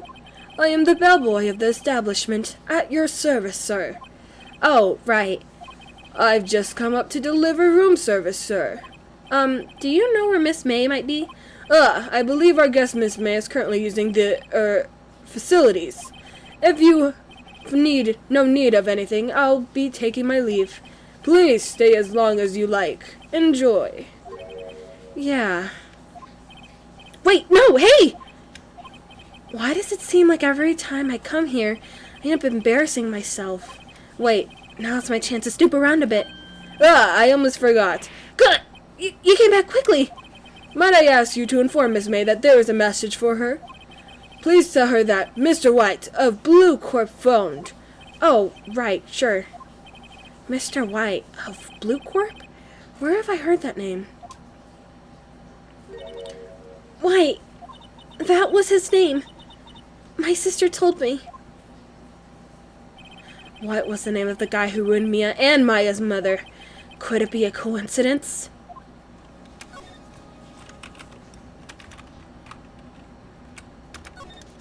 There's a screwdriver sticking out of the half-open drawer. Now's my chance to see what's inside. What do we have here? Wiretap? What would a woman like her be doing with a thing like this? Ooh, okay. There is definitely something suspicious about this, Miss May. Why would she have something like this in her hotel room? There's a story behind all this. I know it! Alright. I'll be using this bit of evidence in tomorrow's trial, that's for sure. For Maya's sake. I'll get to this woman's bottom. Wait, you know what I mean. Oh, bellboy, still there? Uh-oh, time to scram. I look forward to tangoing with you tomorrow, Miss May. In court! To be continued.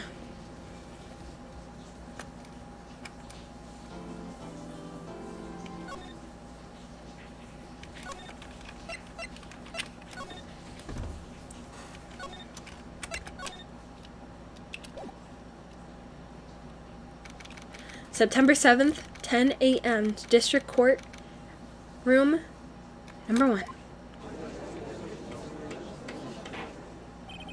Court is now in session for the trial of Miss Maya Fay. The prosecution is ready, Your Honor. The defense is ready, Your Honor. Miles Edgeworth.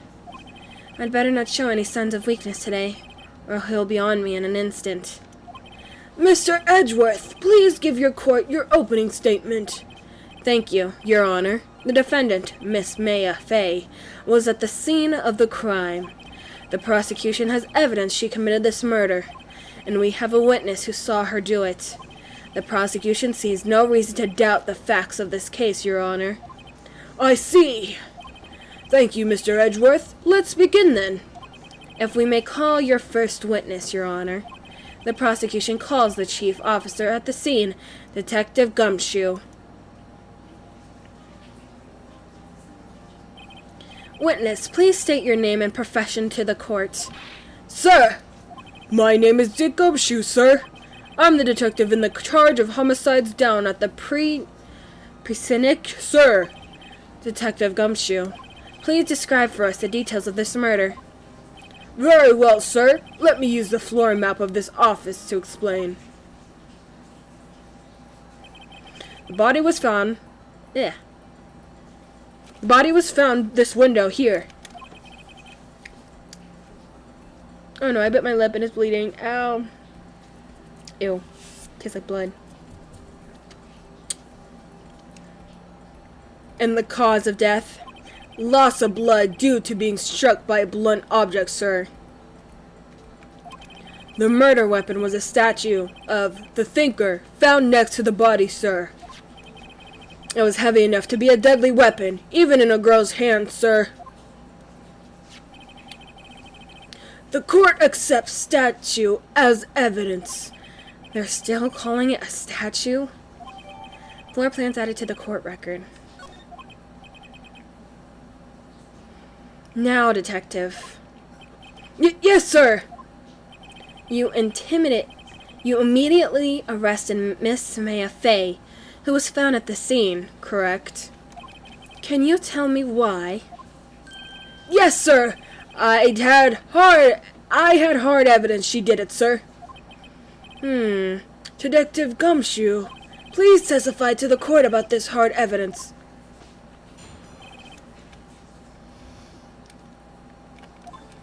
As soon as the phone call came in, I rushed to the scene.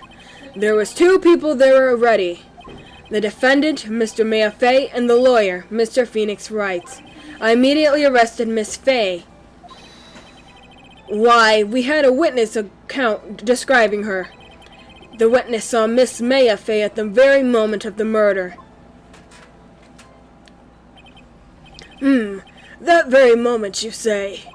Very well, Mr. Wright. You may begin your cross-examination. Yes, Your Honor. Cross-examination? Examine what? I couldn't see a single contradiction in that testimony. Whoosh. Smack! Hey, Maya just threw something at me! What's this? If my sister couldn't find any contradictions in a witness testimony, she would bluff it and press the witness on every detail. The witness always slips up and says something wrong. It worked lots of times. I should have expected Maya would know some of her sister's tricks. Alright, let's give this a try. Something the matter?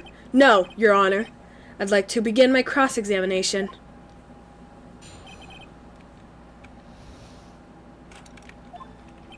As soon as the phone call came in, I rushed to the scene. There were 2 people there already. The defendant, Miss Maya Fay, and the lawyer, Mr. Phoenix Wright. I immediately arrested Miss Maya Fay. Why? We had a witness accounting describer. Hold on just 1 second. Yeah.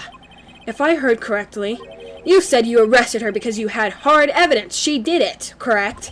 Huh? Did I say that? Me? I heard you say it. You did say it. You said it. Exactly about this suspicious woman in pink's claim was hard evidence. What? Miss May isn't suspicious, and she sure isn't pink, pal. Well, I guess she is pink. That's enough, Detective Gumshoe. Do you have any more solid proof other than her claims, Detective? I guess pressing can have its advantages. Yes. Gah.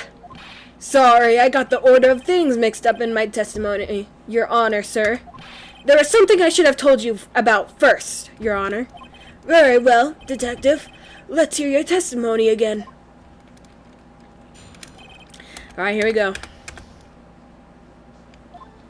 After securing the suspect, I examined the scene of the crime with my own eyes. I found a memo written on a piece of paper next to the victim's body. You found it? No, you didn't. On it, the word Maya was written clearly in blood. Lab test results showed that the blood was the victim's. Also, there was blood found on the victim's finger. Before she died, the victim wrote the killer's name. How you like that? That's my hard evidence. Before we begin cross-examination, I have a question for you, Detective. Your Honor? Why didn't you testify about this vital piece of evidence the first time? Yeah, I know. I'm really embarrassed. I forgot about it, Your Honor, sir. Try to be more careful. Very well. The defense may begin its cross-examination.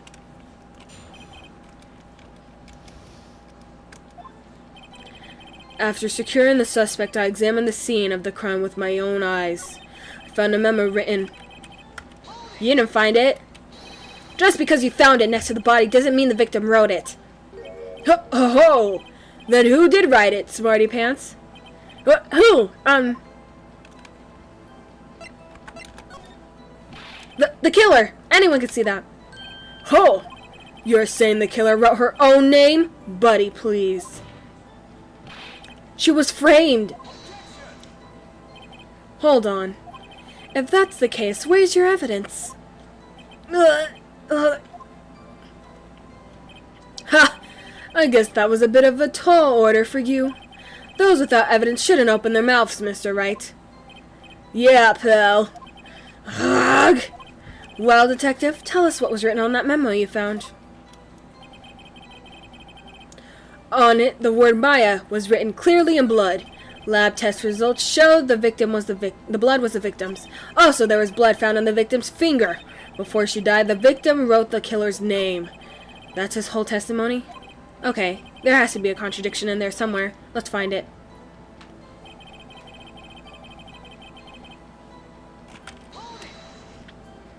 And did you find any evidence? Now, don't jump the gun on me, pal. Just listen, I'm getting to the good part. I got a bad feeling about this.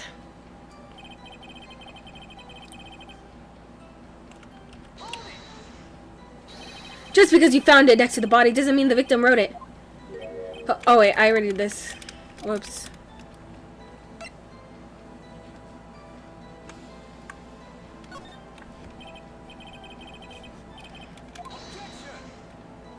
Hold on. The witness was in her hotel room, not the office. Try pulling the other leg, Mr. Wright. Yeah, and while you're at it, pull mine too, pal. Ugh.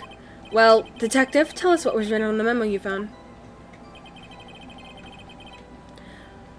Clearly in blood, lab test results.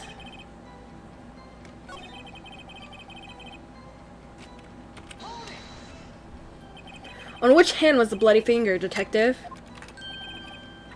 The right hand. She was right-handed. Ha ha! Nice try. Uh-oh, I guess it wasn't too hard to see what I was getting at there.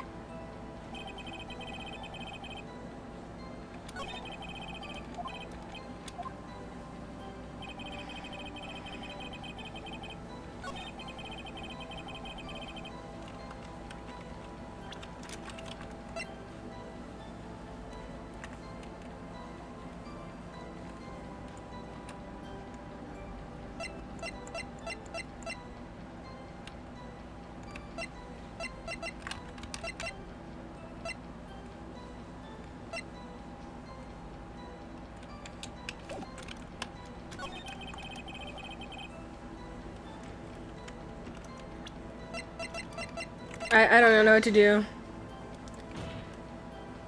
Your Honor, that statement contradicts this evidence. It does? I don't see anything. Oh, huh? Bro. I don't know what to do, guys. Help me.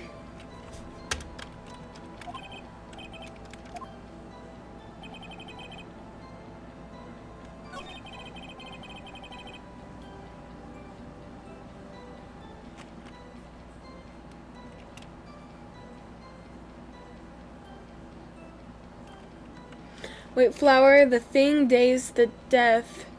Was it she couldn't have written it?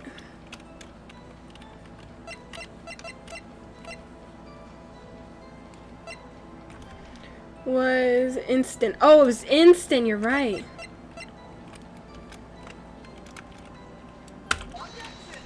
So I didn't know what infus, so I didn't know what that meant. Sorry. Big words. Too big of words. Detective Gumshoe, there's one thing I want you to clarify for me here. You said the victim, Maya Fey, wrote this note. That she was accusing the defendant, Maya Fey. That's really what you're saying? But what? This isn't one of those lawyer tricks now, is it? Of course she wrote it. Who else could have? You have it backwards, detective. But backwards? That a victim is the only person who absolutely could not have written it. This is a report from your department, detective. Immediate death due to a blow from a blunt object. She died immediately. But no butting. You're way out of this one, detective. Order! Order! The defense has a point. Someone who died immediately wouldn't have the time to write anything down. Mr. Wright, I beg your pardon, but when exactly did you obtain that autopsy report? What? When?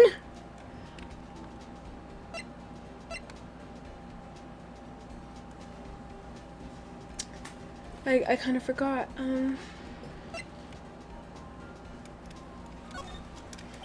It was the day after the murder. The prosecution's point being... The autopsy report is outdated, Your Honor. What? A second autopsy was performed yesterday at my request. Death was almost immediate due to a blow from a blunt object. But there is a possibility the victim lived for several minutes after the blow. I received these results this morning. No way! Your Honor, it's quite easy to imagine the victim did have time to write Maya. That is all. I see! Damn you, Edgeworth. I should have known you'd have something up your sleeve. Why, Mr. Wright, you look so shocked. Something you want to say?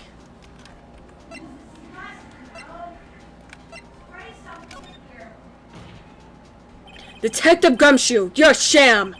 How could you give me a faulty report? Huh? I thought... Detective Gumshoe. I'm disappointed in you, handing him the wrong report like that. I'm sorry, sir. You are at fault, Detective. This isn't going to look good on your evolution next month. But... Your Honor, I submit this report to the court. Understood. The court accepts the evidence. Autopsy. Died from a blow by a blunt object. May have lived for a few minutes after being hit. Well, Your Honor, the evidence strongly suggests the victim was identifying the killer. I suppose that's the obvious conclusion, yes? Darn! This isn't good! The prosecution would like to call its next witness. This poor, innocent girl saw the murderer with her own eyes. Let the witness, Miss April May, take the stand. Exactly what part of her is innocent?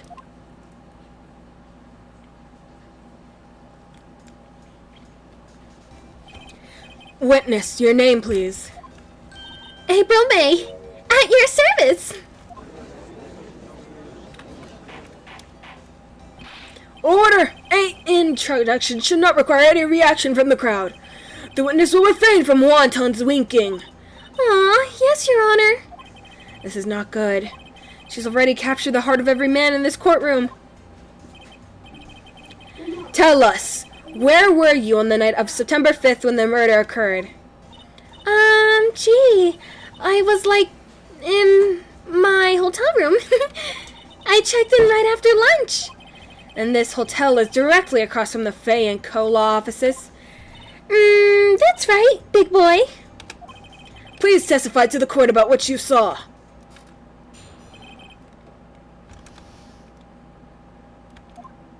It was like 9 at night. I looked out the window, you know. And then, I saw a woman with long hair being attacked. The one attacking her was that mousy girl sitting in the defendant's chair. Then the woman, dodged to one side and ran away. But the girl, she caught up to her and she hit her. Then the woman with the long hair, she kinda slumped. The end. That's all I saw. Every little bitsy witsy. Ugh. Well, Your Honor, I see. It is a remarkably solid testimony. I don't see a need to trouble the witness any. Wait, Your Honor. Yes, Mr. Wright? What about my cross-examination? I thought the witness's testimony just now was quite firm, didn't you? Mr. Wright, I understand you are Miss Mia Frey's understudy, were you not? You must know her techniques well. Her cowardly way of finding tiny faults is perfectly good testimonies. Hey! How dare you! Well, Mr. Wright, will you cross-examine the witness? Yes, I'm doing it. I'll gladly proceed with the cross-examination. If only because I have a feeling Edgeworth doesn't want me to. She has to have some weakness. Very well, you may begin your cross-examination.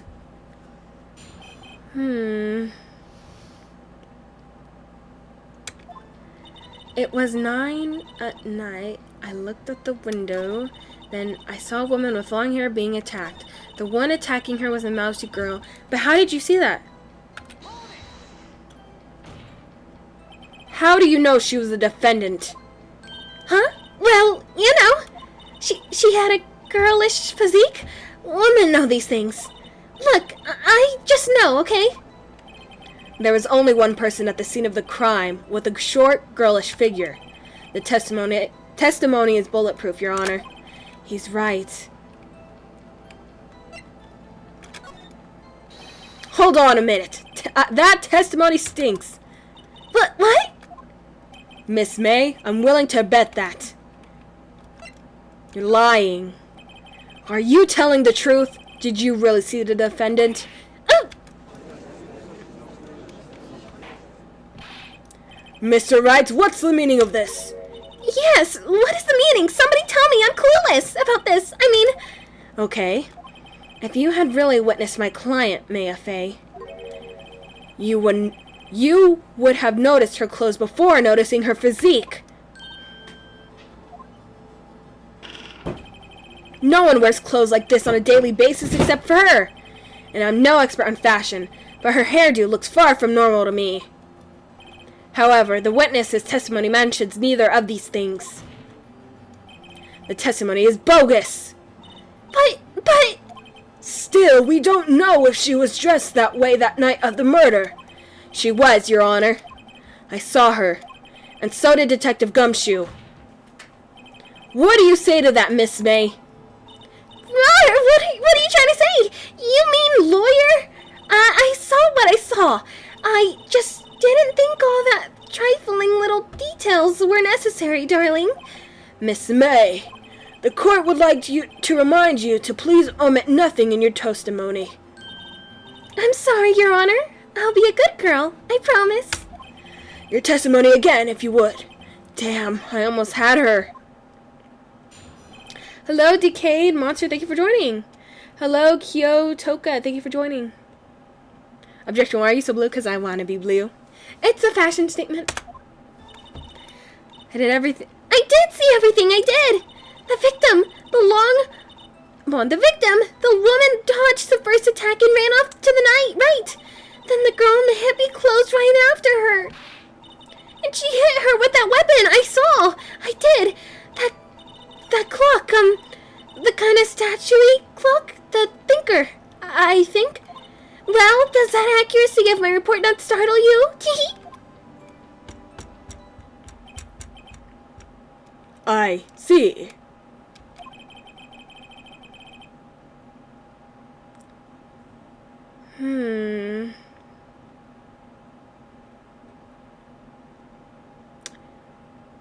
Why isn't my bottle track? Hold on, guys. I need to turn on the light in here.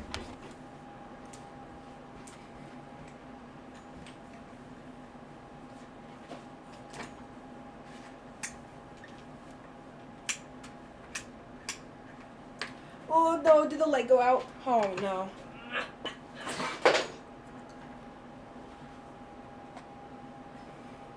I just need to keep on my light before my streams. Okay, thank God it didn't go out. Thank you, Lord.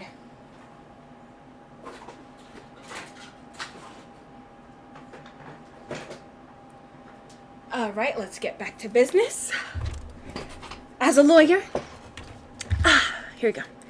I only wish you had been so detailed from the beginning. Please begin the cross-examination. Alright, here we go. I didn't see everything I did. The victim, the woman dodged the first attack and ran off to the right. The girl in the heavy clothes ran after her. And she hit her with that hot weapon. I saw I did.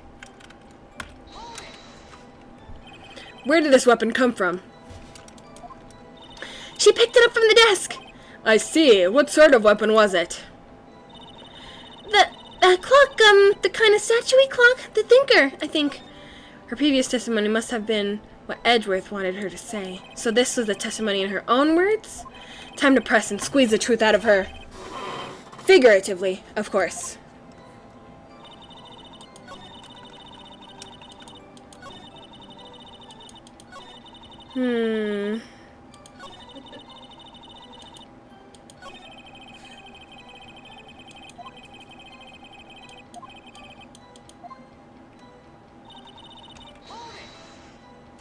So, you saw me then, too. Of course. I'd remember that spiky hair anywhere. Spiky. The witness will refrain from personal attacks on the defense attorney. Aw, was I a bad girl? I'm sorry. Bro. Very well, continue. The victim, the woman dodged. Is that right? As in, your right? As you looked from the hotel? Which hand do I hold my knife in again? Right! It was my right hand! Right! Satisfied, Mr. Wright? Please continue. Then the girl in the hippie clothes ran after her. How convenient for you to remember her hippie clothes. That's what that's what she was wearing. Oh, and her hair was all done up like a bun. What happened then? She hit her with the weapon, I saw. Where did this weapon come from? Oh, wait, I already did this.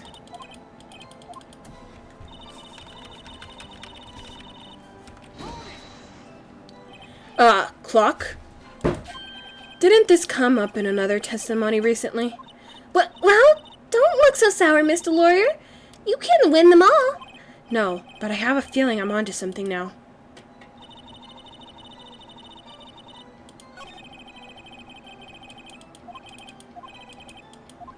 Wait, what?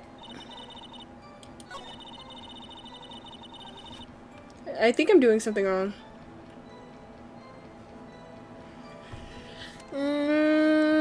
Okay, let's see what we have for evidence.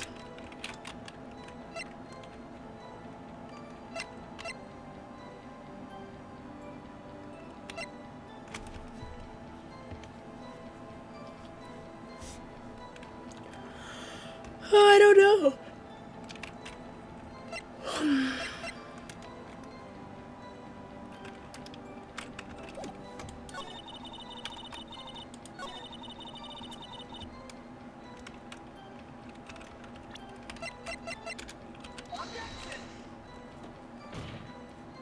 Your Honor, that statement contradicts this evidence. No, it doesn't.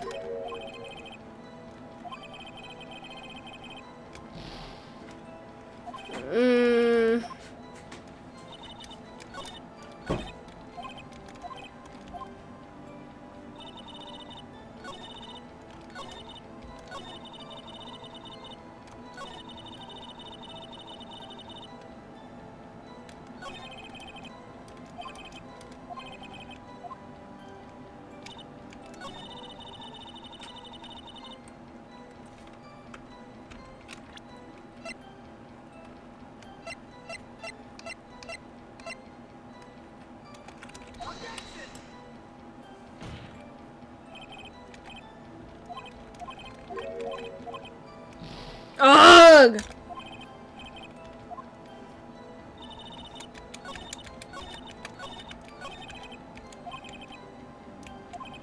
I don't understand.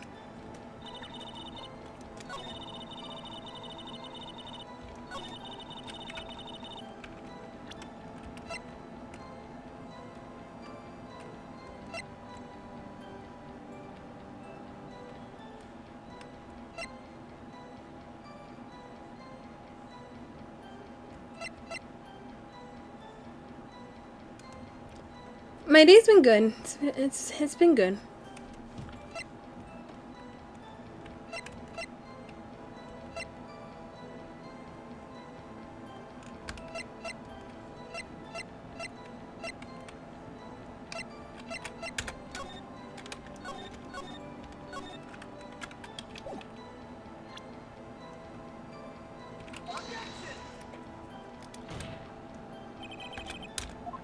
Clearly faulty, Your Honor. I'm sorry, but I could see nothing faulty.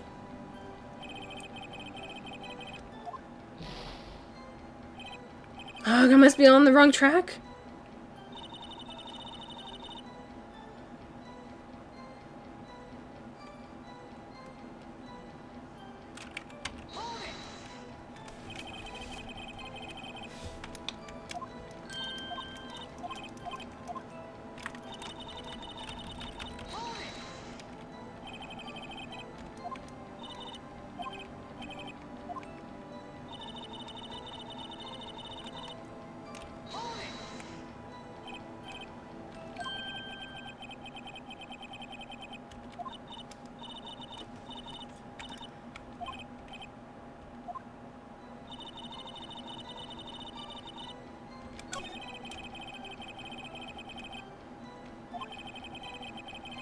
But I don't know which one would go with which.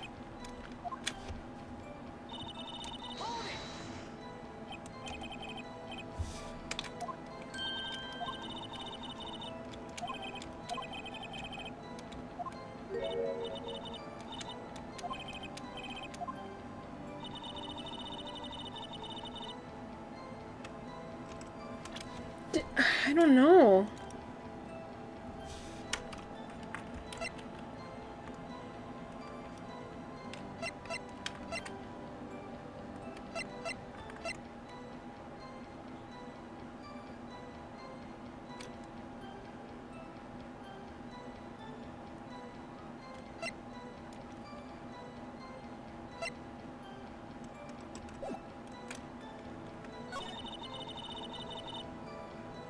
Yeah, that's what I did. I did the floor plans when she dodged, and it said it was wrong.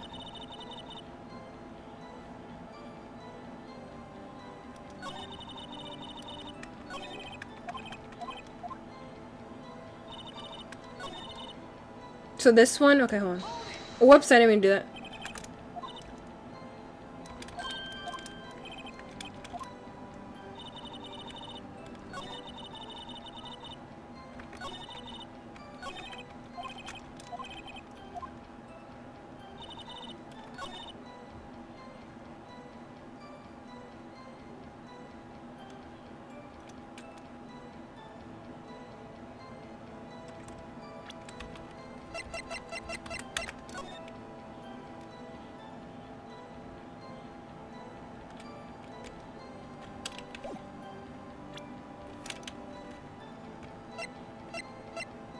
I don't know. Someone help me.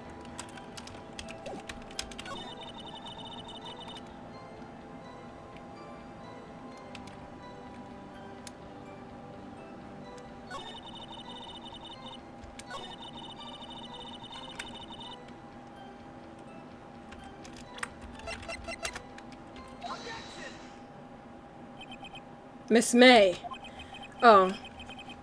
I swear, I thought okay, I probably did on the right one. What you said just now was quite revealing. Revealing? Oh, you'd like that, wouldn't you, naughty Mr. Lawyer? You just said that this statue of the thinker was a clock. But there's no way of knowing that just by looking at it. Another person in the much same position as you recently called this a clock too, and he was found guilty of murder.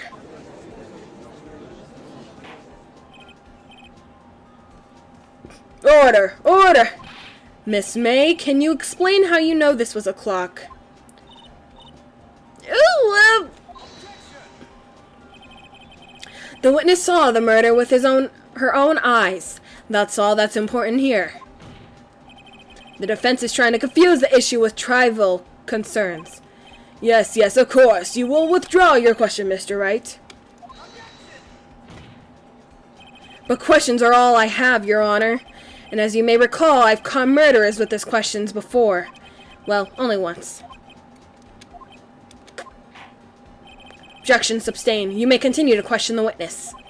Phew, that was close. If he stopped me there, the trial would be over. huh? What? So, what happens now? What happens now?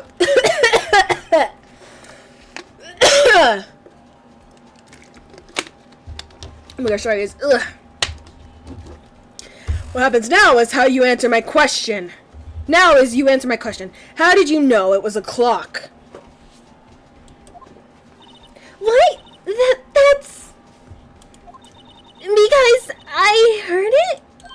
Yes, I heard it say the time. So you've been to the law office of... So you've been to the law offices of Fay and Co. No! Hey, I didn't say that. Why would I go there? I heard it from my hotel room. The laws of office of Fay and Co. where the murder took place is very close to the hotel. So she could easily have heard the clock. Well, Mr. Wright, are you satisfied? No, Your Honor. Can't give up now. I'm not satisfied because... she couldn't have heard it. You were at the hotel.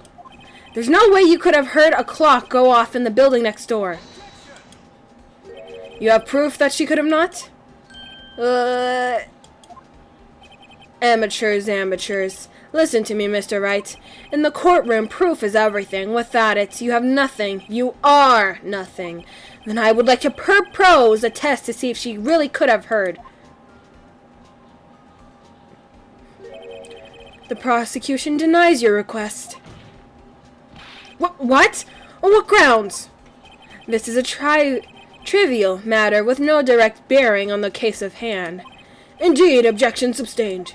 Damn, time to switch directions quickly. Ready to proceed, Mr. Wright? No, Your Honor. I can't give up now. I'm not satisfied because... Your Honor, members of the court. It is inconceivable that the clock in the question rang. It's empty. That clock is missing its clockwork. How could you possibly? Just take a look right now. Oh! See anything interesting, Your Honor? It is as the defense says. This clock is missing its clockwork. It's quite empty. Mr. Wright, would you care to explain to the court that meaning of this? It is as you can see. The clock was empty. It couldn't have rung. Therefore, this witness is a big, fat liar. Fat? Well, Miss May? Tisk, tisk. Quite a show you've put on for us, Mr. Wright. He knew the clock was empty? Somehow, he knew. I'm afraid you oh my gosh, who's calling me? Hold on, guys.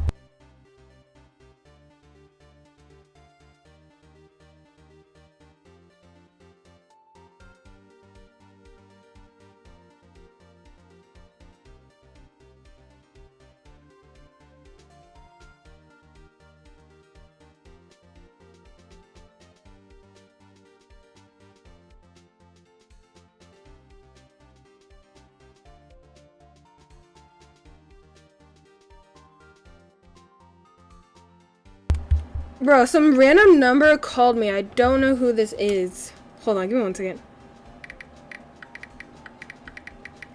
calling me? It's like the same area code and everything. I don't know. They better not call me again. They just kept saying hello, hello, hello. Okay. I'm afraid you've forgotten one thing, however. Indeed, the clock is empty, as you say. It can't ring. However, we must ask, when was the clockwork removed? Hi, Jackie. Thank you for joining. It's not a scam. It didn't say anything about a scam. I don't know. I texted, who is this? If it was after the witness heard the clock, then there is no contradiction. That's true. That is a possibility. The clock might have been emptied after she heard it. And that is exactly what happened, Your Honor. Well, Mr. Wright, can you prove when the clockwork was removed? Ho!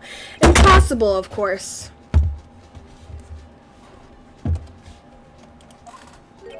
I have proof. Oh my gosh, an interview! Oh my gosh, another job interview. Yes, guys, yes! Sorry. That was a bad impression on me, dude. Oh my god, I answered the phone and I like muted, bro, and I didn't say anything. Oh no! That's a bad impression. It's okay. Sorry. What? Wasn't it you who told me proof is everything? Well, I was listening. And now I'll show you the proof you like so much. The evidence that proves when the clockwork was removed.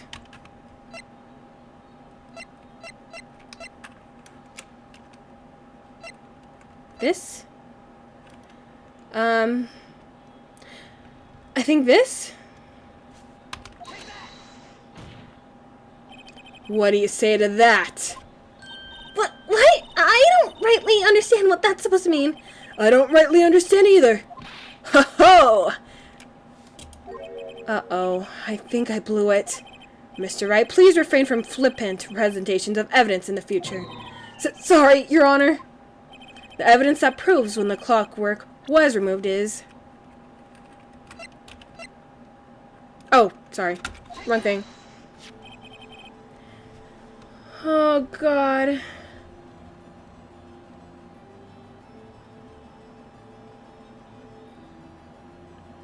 Hold on, guys. I gotta respond to this interview thing real quick, okay? I can't make them wait. I'll be right back.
Okay, I'm sorry about that, guys.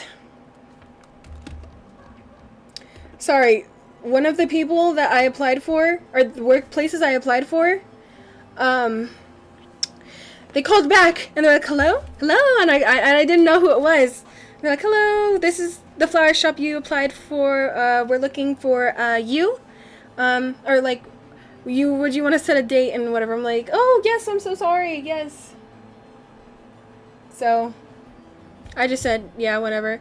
Thank you, Freaky Misha, for the $1.99. Thank you for the donation.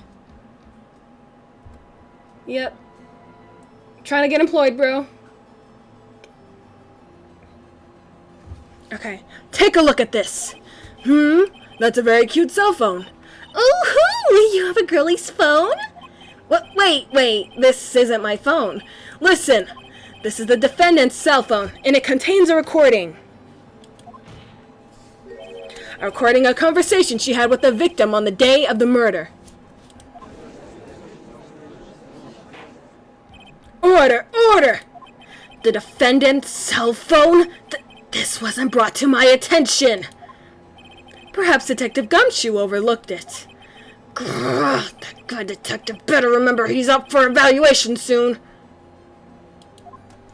I gotta say, I'm starting to feel bad for the big fella. Let's hear the conversation. No, I did have a job. No, wait, I did. They did say I had the job, but then they said they couldn't go further due to something. I wasn't qualified for something, I guess. Yeah. So I gotta keep looking. I know, I was so happy. They told me you got the job, and we're so happy to have you on the team, and it's alright, though. Life happens. Shit happens. I was bummed out, but shit happens. What can I do? It was out of my control, so gotta keep on looking. Let's hear the conversation. So, you just want me to hold on to the thinker for you then? If you could. I should probably tell you, the clock isn't talking right now. Huh?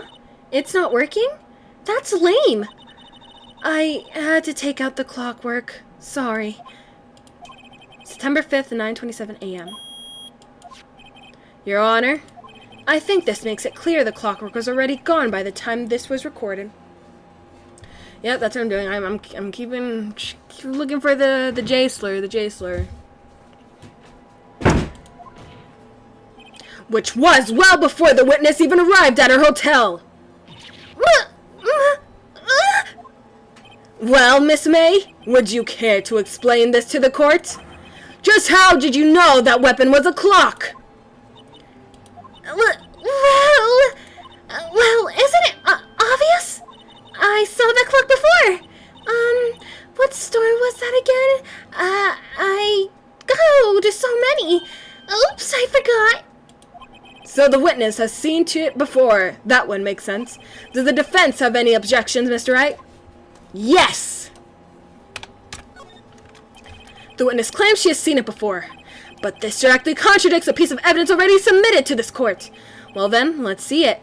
Please produce this evidence that will prove the witness.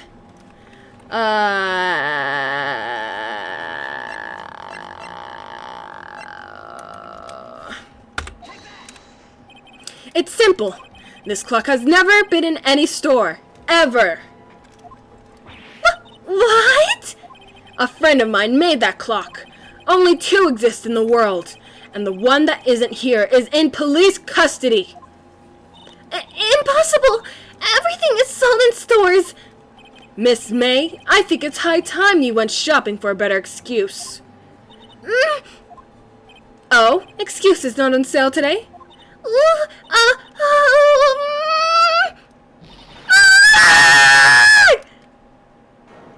Oh shit. Ew. Ew. What's it to you, porcupine head? That stupid clock doesn't matter, okay? She did it, and she should die for it! Die! Whoa, let's not get ahead of ourselves. This is a court of law, and the witness will remain calm. Oh!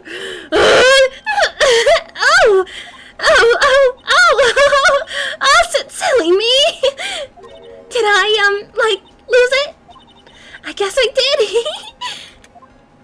It's scary. Miss May, let me ask. Tell me, how did you know the weapon was a clock?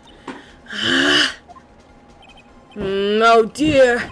Does the defense have an opinion on this behavior? Okay, this is it. Yes, Your Honor. Allow me to explain how I see the truth of the matter. Miss April May, you knew the weapon was a clock before, 'cause you had heard about it! The witness had never held the clock in her hand. However, she had heard that it was a clock. She heard? That is correct, Your Honor. There's no other way she could have known the thinker was a clock. And I could show you the proof. Well, this is interesting. Let's see it then.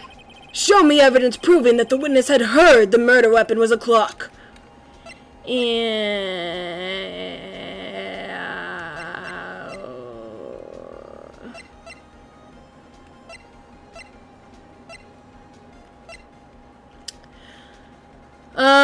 Guys, did I get myself in a pickle? I don't know how she would know.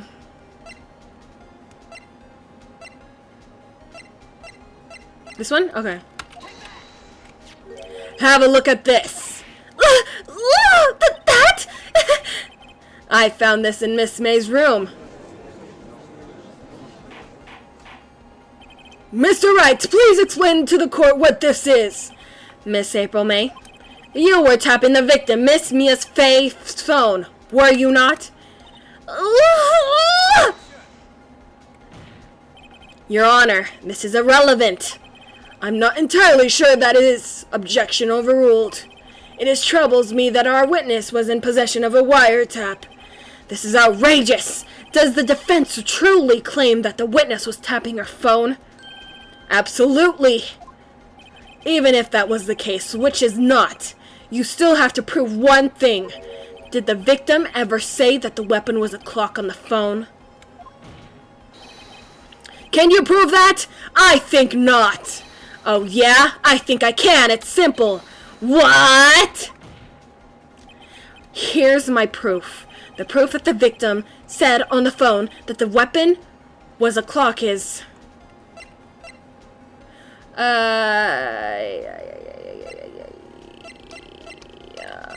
here? I present the defendant's cell phone. Yes, we've seen that. Listen once more to the conversation between the defendant and the victim. Mia, what's up? Oh wait, Mia, wait, what? Which who's who? Oh, Mia, what's up? You haven't called in a while. Well, actually, there's something I want you to hold on for me. Again? What is it this time? It's a clock. It's made to look like the statue, the thinker, and it tells you that time. Miss April May, you used a wiretap to listen to this conversation. That's how you knew the thinker was a clock. Am I wrong?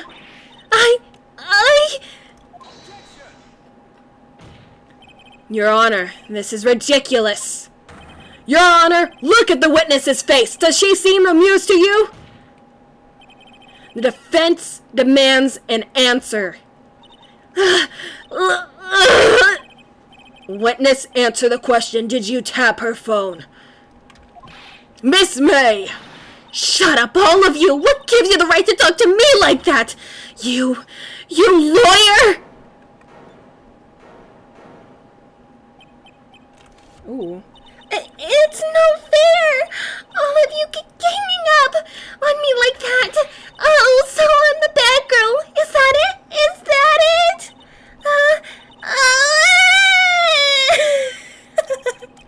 That did it. The court's seen the real Miss April May now. Now to deal the final blow. Why the wiretap? Why did you tap her phone? Answer the question. Do I have to? Isn't this a murder trial? Isn't tapping irrelevant? She's saying exactly what Edgeworth wants her to say. Miss May, you are tapping the victim's phone. Oh, what did they say? Can you come to tomorrow?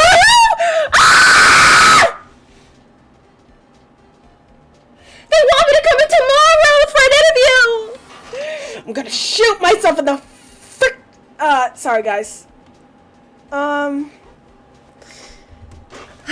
Sorry, I'm gonna shoot myself in the game. In the game, sorry. In the game. What's a shooting game? Fortnite. Yeah, I'm gonna shoot myself in Fortnite. Sorry. They want me to come in for the interview tomorrow at 11 a.m. I wasn't expecting that soon. Okay. You were tapping the victim's phone. I hardly call that irrelevant. While this court does not condone the defense's tone of voice, he has a point.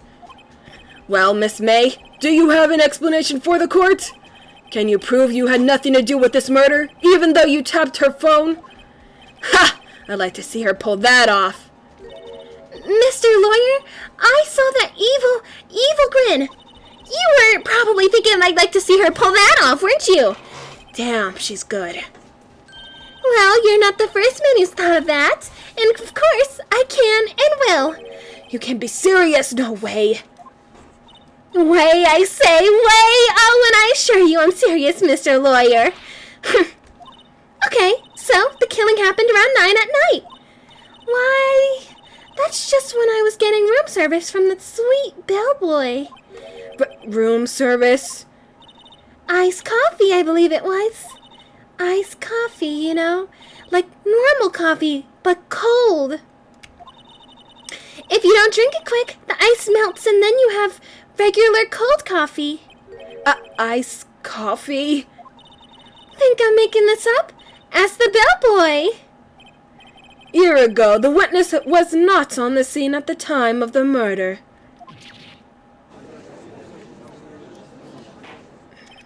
So, where does that leave us? It is my great displeasure to inform you that the witness appears to have been tapping the victim's telephone. However, this is a separate crime with no bearing on the current case whatsoever. Her testimony stands. She saw the defendant, Maya Fay, commit murder.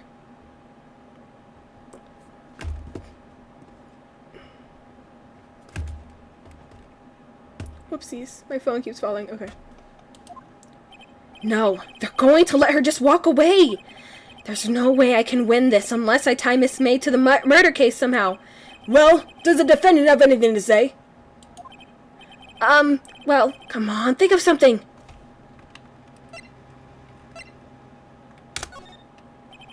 The defense would like to call the hotel bellboy as a witness. There's something suspicious here, and I'm going to get to the bottom of it. I think you've sunk in quite low enough already. I object to calling the bellboy. What? Why? What's your reason? Because I hold that the wiretapping had nothing to do with the killing. However, if you agree to one condition, I'll consent to calling this witness. Condition? If Miss April May's alibi is not called into question after you examine the bellboy, then you will recognize that Miss April May was not the killer, thus she is innocent. And thereby you must also accept the verdict of guilty for Miss Maya Fay. That is my condition. What?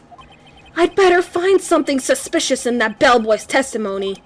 Otherwise, Maya will be declared guilty on the spot. What should I do? Accept the condition. Alright, I've got nothing to lose except for, well, everything. Understood, I accept your condition. Fool. You fell right into my trap. Uh-oh. Wait! Very well. The court calls the hotel bellboy to the stand. I believe we're ready for the witness to testify. He certainly does look like a bellboy. Yes, sir. I received your summons in the middle of work, sir. I'm happy to be of service. That tea set looks rather heavy, so without further ado, the witness may begin his testimony. Very good, sir.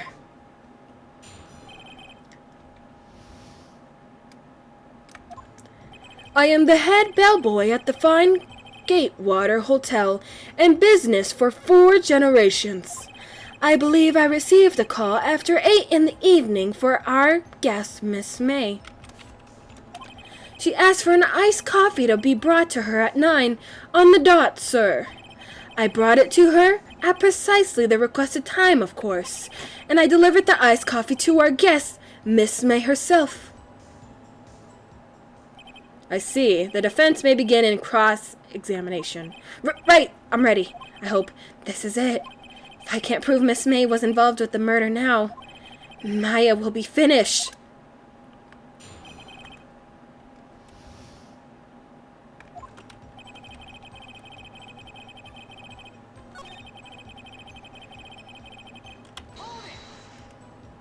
Are you sure it was Miss May on the phone?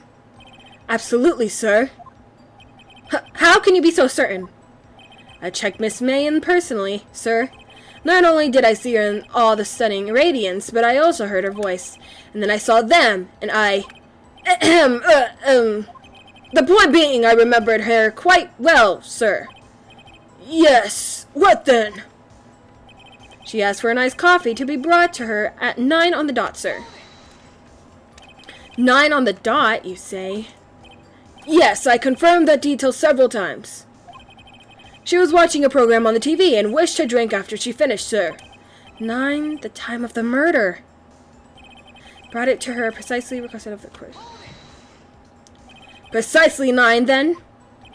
Precisely, exactly, and most definitely, sir, 9 p.m. How can you be so sure? Miss May was quite insistent that it be brought then. Oh, bellboy, tee-hee, I'd like iced coffee at exactly 9. Something like that, sir. Therefore, I knocked on her door at the crack of 9, sir. Why would she be so particular about the time? Delivered the iced coffee to our guest, Miss May herself. This bellboy wouldn't have any reason to lie. But I have to find something to use in testimony. One more time. I'll press him until he spills the beans on his tea.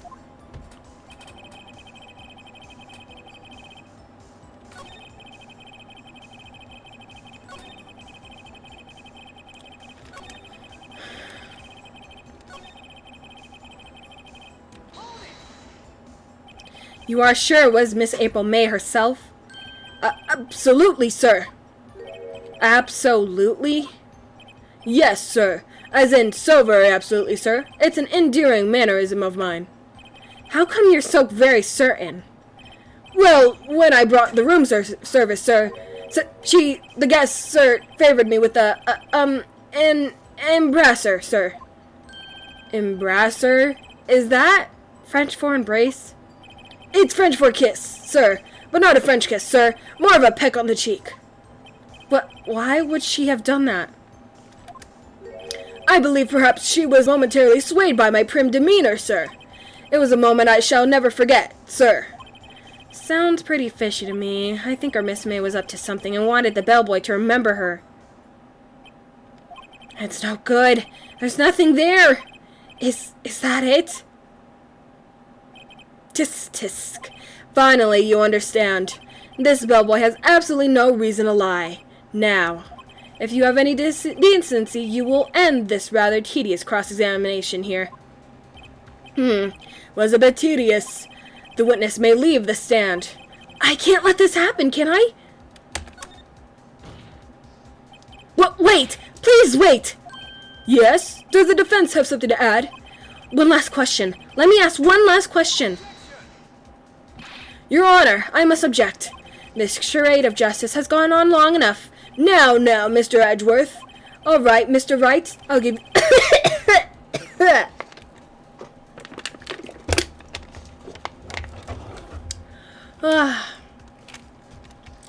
Okay. This is really it. Now this is my last chance. What do I ask him about? I don't know, room service, bed making. Check-in. Tell me about the check-in! Tell me about when you checked in, Miss May. Oh, all right. Very well, sir. My first thought was that she was a beautiful, beautiful person. She's just my type of girl, so it was a disappointment, really. I see. Excuse me, what exactly was a disappointment? Well, I am not without charm, sir, but even I'd have a little chance with her lover there. What did he say? What did you say? Rather quite. Bellboy, tell us the truth now. Did Miss May check in with another person?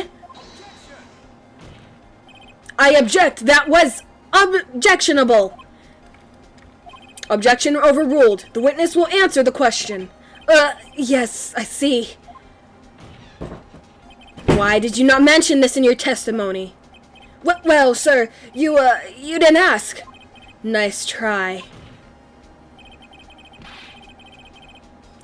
That's the sort of thing you're normally supposed to mention. Ah, yes, quite, indeed. It was a good barrister there, Miss Edgeworth, who... He asked me not to mention if I wasn't specifically asked, sir. Oof! You fool! I've done it. I've won! Miss April May checked into a twin room with the man, correct? Yes, sir. Then, when you brought them room service, you didn't see that man in the room? That's right, sir. Your Honor, we have just learned of another person involved who may have been the murderer. In light of this new fact, I hold that it's impossible to judge the defendant. Wouldn't you agree, Mr. Edgeworth? And who, Mr. Wright? Who was the other person? Simple. It was... the man who checked in with Miss May. Ooh! Your Honor, as has been previously revealed, Miss April May was tapping the victim's phone, yet Miss May herself has an alibi at the time of the murder. However, that does not clear the man that was with her. The bellboy saw no one else in the room at the time of the murder. My, what a convenient little setup, but it's too late. Too late? I suppose you'd like it if it was too late, wouldn't you? After all, it was you who hid the presence of the other man from this court. Ooh! Upstarts! Amateur! These accusations are ludicrous! Enough! The court acknowledges the defense's argument.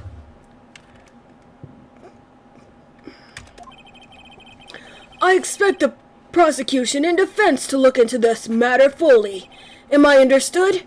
Yes. Yes, Your Honor. That is all today for the trial of Maya Fay. Court is adjourned.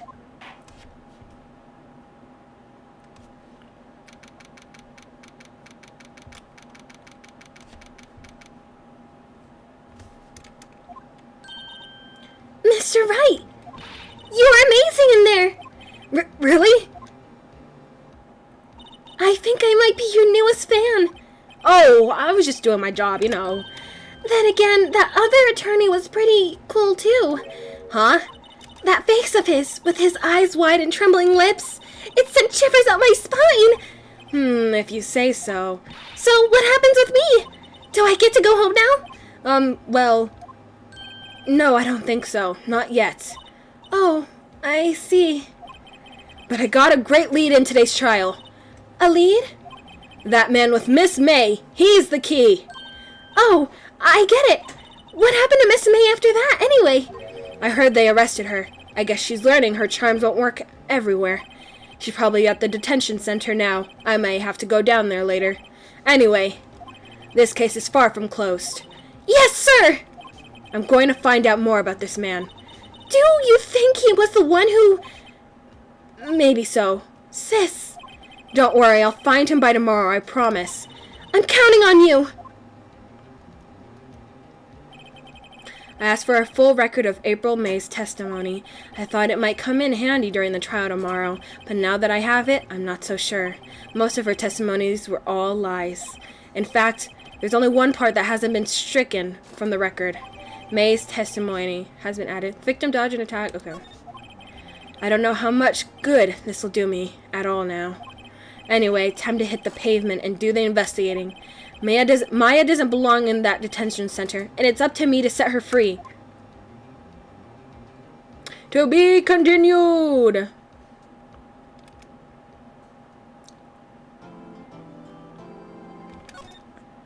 Okay. This game's not that bad. I like it. Alright, guys. I am... Oh, you can't even see my mouth. You guys haven't been able to see my mouth this whole time, bruh. Okay. My mouth wasn't tracking. Anyways, I hope you guys all enjoyed. Thank you for watching. Thank you to whoever donated. And, yeah, I hope you guys enjoyed. And I will see you guys tomorrow. Tomorrow I will be reacting to TikToks you guys send to me, or send in my Discord server. There's a little thread and everything. If you'd like to send videos for me to react, short TikToks you'd like for me to react, make sure to join my Discord server and just, like, put whatever. Because I only have, like, 5 videos in there. And it's tomorrow. Okay? But yes, I hope everyone has a good Thursday, and I will see you all tomorrow. Goodbye!